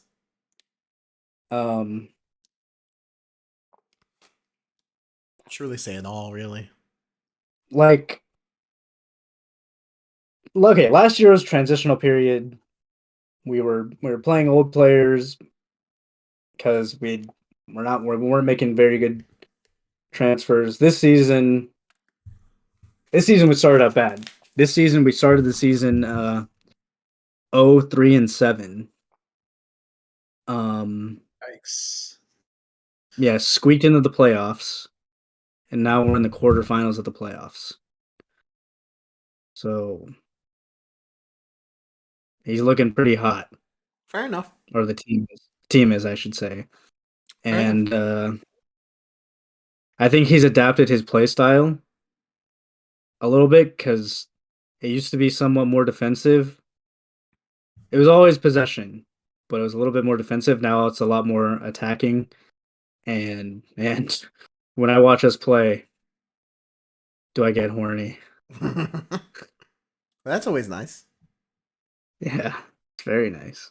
And we have this really, really good up and coming right back that's a U.S. national in Jake Davis. And he might make his way onto the national team at some point. I'm hoping so because he's locked down defenders in the playoffs, or not defenders. Like he's locked down forwards in the playoffs. So, anyways, Fair enough. either Hugo Perez or Peter Vermees for me. Fair enough. But all right. I don't want any foreign nationals in my team. I'm kind of with you there. I think it's weird. I agree. I don't think it means the same. It doesn't. 100%. No way it does. Like, I'm not gonna have a fucking French coach an American squad. Like, why the fuck do they care about America? They don't want to be that guy. Yeah. All right. Let's finish this off with Mexico. The most controversial game, which was the Mexico versus Honduras game. Now, there's been a lot of rumors. I want to hear about that first game. I want to hear about the first game. First game.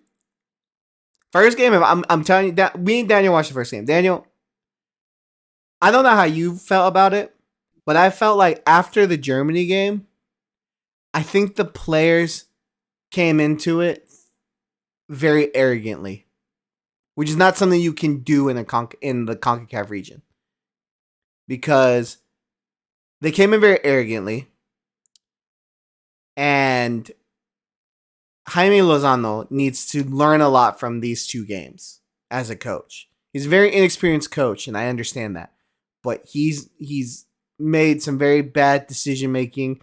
He doesn't experiment with the team, and he leaves substitutions too late on. Like he doesn't make changes when we need them, and he doesn't make the correct changes. So that's one thing. But yeah, I think the first game when we lost 2-0, I think the Honduras absolutely played us out of the park in terms of counterattacking. I think we came into it thinking we were the much better team, and it showed by how lackluster and how slow and methodical we were. We also set up really defensively for whatever reason that game too. Because I just thought it was weird because Jamie Lozano was like, I want to bring back attacking football, which I was all for. And we had it for all of his games up until that game. I don't know why we just sat back and just invited pressure from Honduras, but we did and we lost. So I wasn't really surprised when I mean in the moment I was like shocked. I was like, there's no way this could be happening. But then like the day after when it really sat with me, I was like, it was 100% Lozano's fault. Like this was the first time he put his wrong foot forward. And I don't want to say he redeemed himself, but he definitely set up a lot better in this game, in the must-win game, in order for us to qualify for CONMEBOL. But yeah, like this is for sure a learning block, and yeah, Yeah, I agree with that. I agree with that because I think the biggest issue, I think the biggest difference from the first game versus the second game was we played two defensive midfielders in the first game. We played Luis Romo and we played Alvarez, and that's not a good combination when you want to be the team that dictates because you're inviting too much pressure. Where in the second yeah, game we had Luis Chavez instead of Romo, and you could see the difference because we had someone creative. We had in a team where Honduras is gonna sit back, and they were doing that in the first game. They were just countering phenomenally, um, yeah, and it was also another fact. I'm not saying that this is a fact that we lost, but this is another fact of where I think like Lozano's tactical decisions as a manager come into question because we've talked about between you and me, Daniel, and I'm sure anyone that watches the Mexican national team that's listening to this will also agree that we've been saying that Ochoa's playing well right now, but we need to start preparing for the days that Ochoa's no longer here, and we need to give these other keepers chances. Now, Ochoa came out a couple months ago and was saying that, well, if you want the position, take it, and that's all well and good. I like that. You have to come take it like I took it. But Ochoa, you also got given opportunities to take it. No one's getting opportunities to play. And you go out injured in the first 15 minutes. And we have to play Luis Malagon, who I think Luis Malagon is great. But you're putting Luis Malagon now in a competitive situation when he's played not one competitive game for the national team. Those are question marks over Jimmy Lozano. And that's another thing where I think that you need to learn from these games because whatever happened in the second game, yeah, we pulled it through, but man, it should have never been like that. And so the first game, that was not a great game. Now the second game is the one with a lot of controversy. There's only Rigged. one. There's only one Rigged. piece. It's always rigged. Rigged. It's always rigged when it's Mexico. There was Rigged. only one piece that I thought was weird, and I'll get to it. But okay, Brandon, tell me why you think it's rigged. 10 minutes at a time. Crazy. Oh, did Canada and Jamaica not have 100 minutes? Like, did they not play 10 minutes over as well? Don't care. It's not Mexico. It's not Mexico. It's not. Yeah. Okay. Well, here's my thing. Here's my thing for all the people for everyone that didn't watch the game. Everyone's gonna go, oh yeah, it's extra time until Mexico score. But here's the thing: from the second minute, the Honduran goalkeeper, who I hate now, I legitimately hate him after his 90-minute performance in the Estadio Azteca. From the second minute, bro, he pulled the ball, he caught the ball out of the air, Brandon, wrapped it, dropped to his knees, and dropped to his chest. From the second minute. I didn't realize the second minute affected the second half. Give me a second. I'm telling you what's going on. So that was from the second minute. Then wait, how much added time was on in the first half? 6 minutes. Brandon, if you don't shut the fuck up, it was 6 minutes extra time. He did That's that crazy. multiple times, and the ref at 30 minutes in literally looked at him and went, "You need to quit this because this is done now." Why are you giving me a yellow card? Give me a yellow card. He did after, but he gave him in the second half. But then this keeper, when injured, went down injured 3 different times. God. So in the I love first this half guy. alone. This guy's amazing. So that was where the 6 minutes came in, right? Then we get the second half. In the second half, there were multiple fouls going on both sides. Every time a Honduras player went down, they ate at least a minute off the clock. There was a head-to-head collision. There was a head-to-head collision with Santiago Jimenez and I think there was a defender from LAFC. I can't think of his name. They went down. That was like 2 minutes. Then you had the goalkeeper went down injured twice, 2 more times, eating up another 2 minutes. You had multiple little fouls where the players were acting like they were bringing on, like the med teams were bringing on stretchers, and the players were like, no, I'm good. Like, I'll walk it off. I'll get the fuck up and we'll pull off the field. Like, they did this multiple times. People have broken down the amounts that have happened, like the amount of time that was wasted. The amount of time that was wasted was over 10 minutes. We got 9 minutes of extra time. 7 minutes into the extra time, the ref looked at everybody and said, I'm putting 2 more minutes on this clock because you guys want to keep wasting time. That's all over the feed. No one wants to bring that up. He said 2 extra minutes on top of the 9 we already got. That was 7 minutes into the extra time. We scored in the first of those 2 minutes. How is that rigged? Then we go into extra time. And in extra time, they waste a lot of time. We didn't get extra time. They blew early during the first half of extra time, and we didn't even get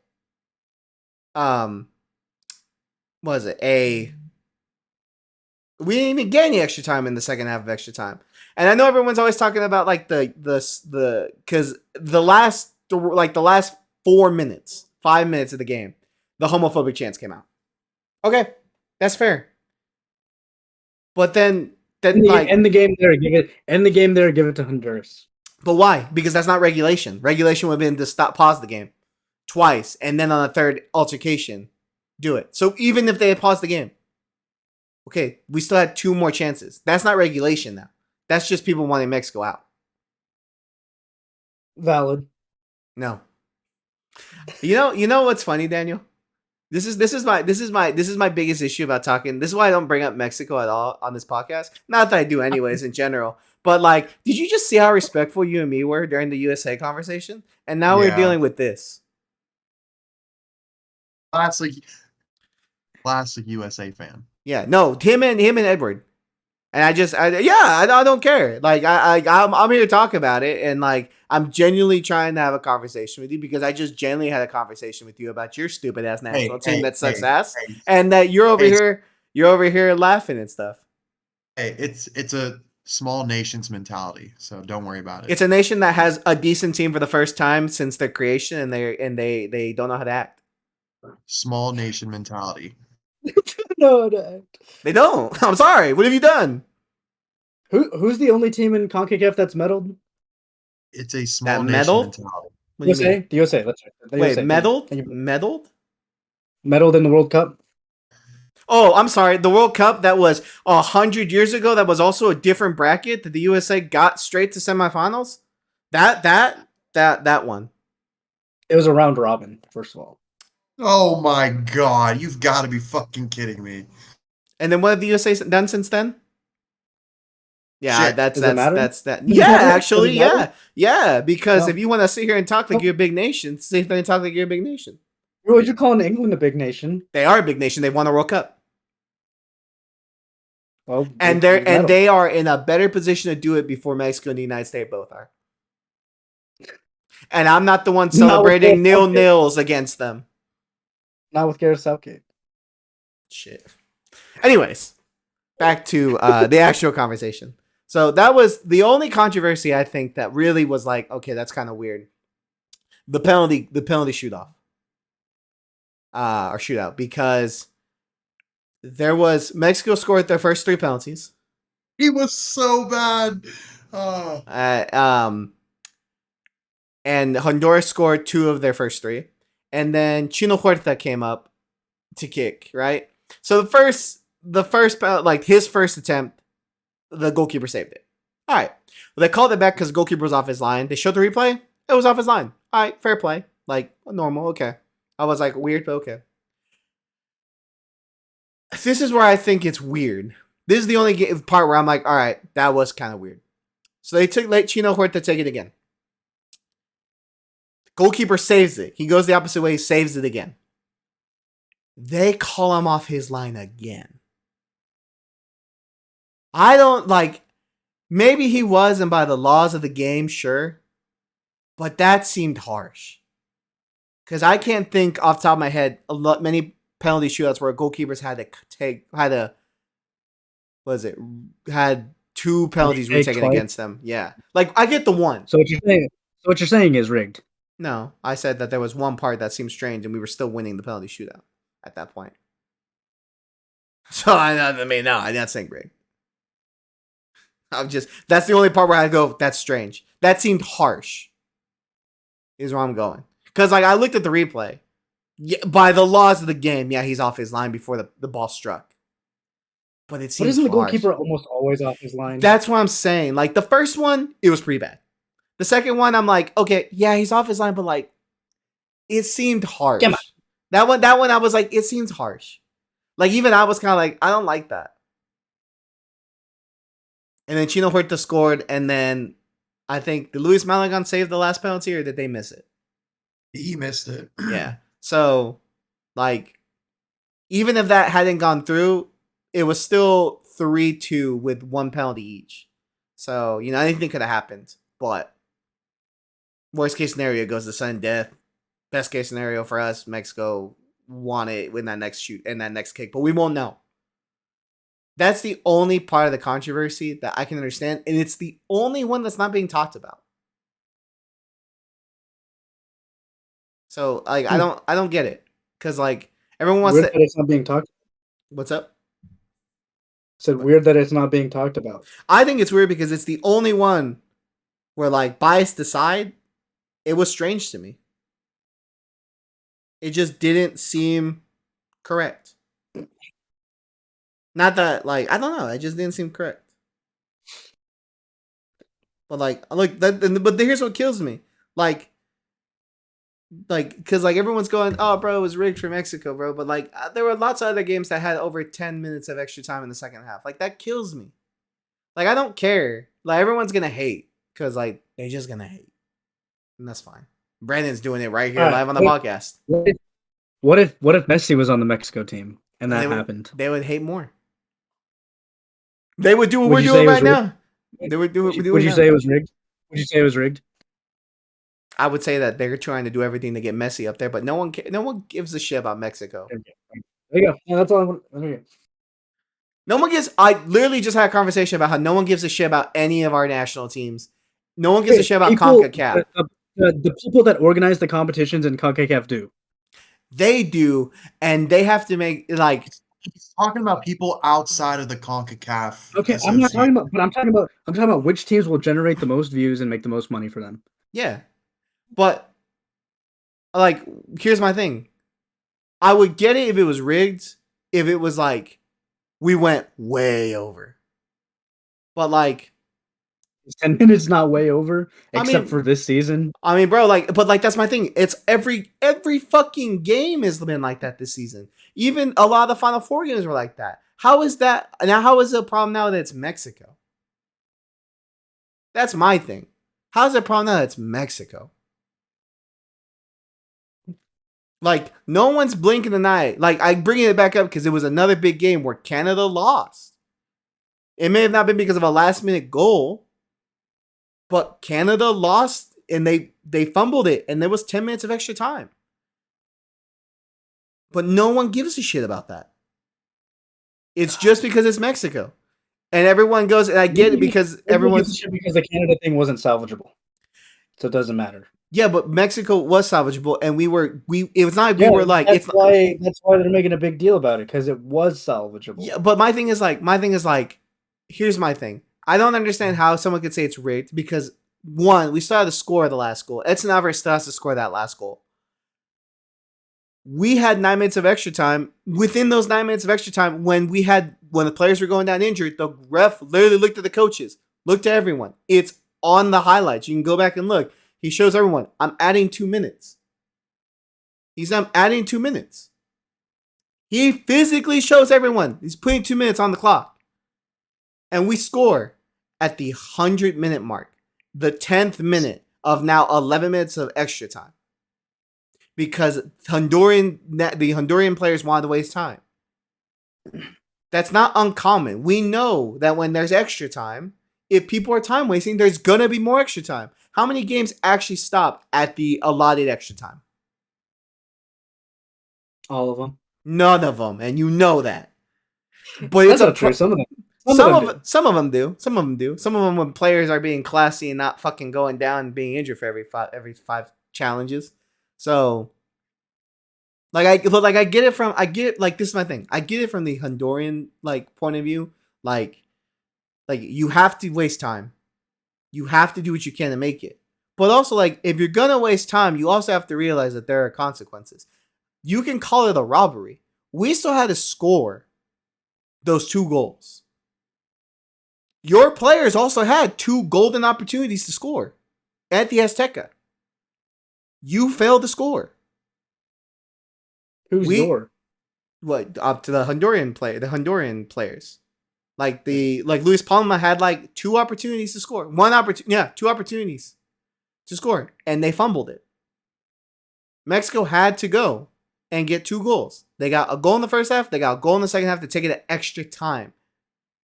You still had all the capabilities. We went to a penalty shootout.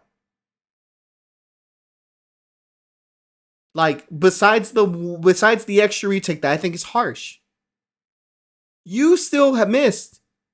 You still had a penalty saved and you missed the penalty. I'm sorry. If this was the other way around and Honduras had come back at that amount of time, no one would give a fuck. No one would give a fuck because it's Mexico. Because that's exactly right. No one would give a fuck because it's Mexico. If Honduras came back, put it extra time, and then beat us on penalties, no one would blink a fucking eye. People in CONCACAF would fucking celebrate. And let's be realistic. They would celebrate. The U.S. men's national team fans would celebrate. Honduras would celebrate. Costa Rica would celebrate. Argentina and would celebrate because we're not a Copa America. Argentina celebrate. Because Argentina and Mexico do not like each other. So they would celebrate. It's just because we are hated. And I get it from the stature point. You can make the argument that they got all the extra time because obviously they generate a lot of money. But bro, we still had to score the goals. If we didn't score the goals and we had 6 minutes of extra time on top of the 11, okay, valid. I 100% agree. That shit rigged as fuck. But it wasn't. It wasn't. And unless you watch the game, if you watch the game, you would. I bet you would change your mind. You know because you hate us, but I think anyone that actually watched the game, it would just be they'd be no, they were wasting time from the fucking get-go. Eddie hates us too. Eddie hates us more than he hates whatever else he hates. Bro has a field day on Twitter whenever we underperform or lose a game, so. As he should. King shit.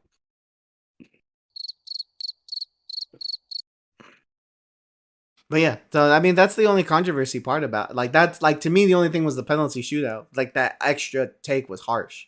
It's the only thing.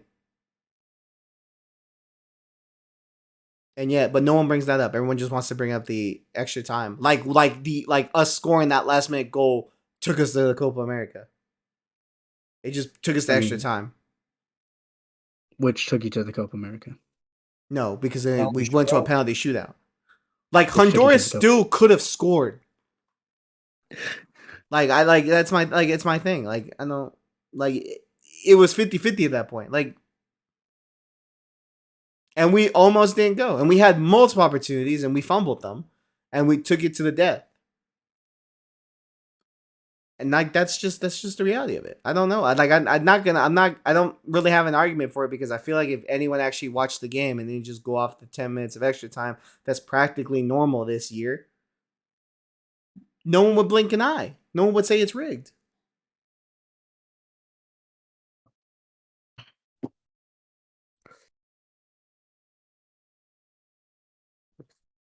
Now I have nothing else to add on that. I don't either. Me neither. Say what you're gonna say. So is that it? I think that's everything. Huh? Yeah, I think that's everything. I said, say what you're gonna say. I don't have anything to say. No, say what you're gonna say. I don't What you care wanna now. say? I don't care what you Say. say now. I don't have anything to say. You have something. That was such a high pitched voice. I I don't have anything to say. say. Did your mic give out again? I don't have anything to say. It would just be more banter. That's it. Yeah, I know. That's why I said you can say whatever your banter was. I don't care now. I'm done bantering. You're done bantering. I guess I could say I rate the shithousery from the Honduras players. I don't know how you could rate it when they lost it. So Well, I rate that they tried everything in their power to not lose it. And they still lost it. and they still Fair lost. Yeah. Yeah. That More reasons wasn't to even hate. the worst thing to say. That was like the most timid thing to say. It wasn't supposed to be bad. It was just me rating their shithousery. I know, but that's why I was like, you could have said that earlier, and I'd been like, okay. He did all his banter and throwing at us when we were trying to have a serious conversation. Small team mentality. It's fine. No, you gotta rate it. Yeah, gotta rate You it. gotta rate it. It's the only time they've ever been good and probably will ever be good in their history. You gotta rate it. To Honduras. No, USA. And you wonder why I don't want to get rid of the Gold Cup. I know because you need to get that trophy cabinet filled because after We this do generation, need it's the done. trophies. We don't want to be. It's we don't want done. any Spurs. You have trophies. Spurs technically have trophies. They're just not relevant trophies. That's it from us. Thanks for listening again. Check us out on Spotify. Follow us on or subscribe to us on YouTube. Follow us on all socials that you can find us on.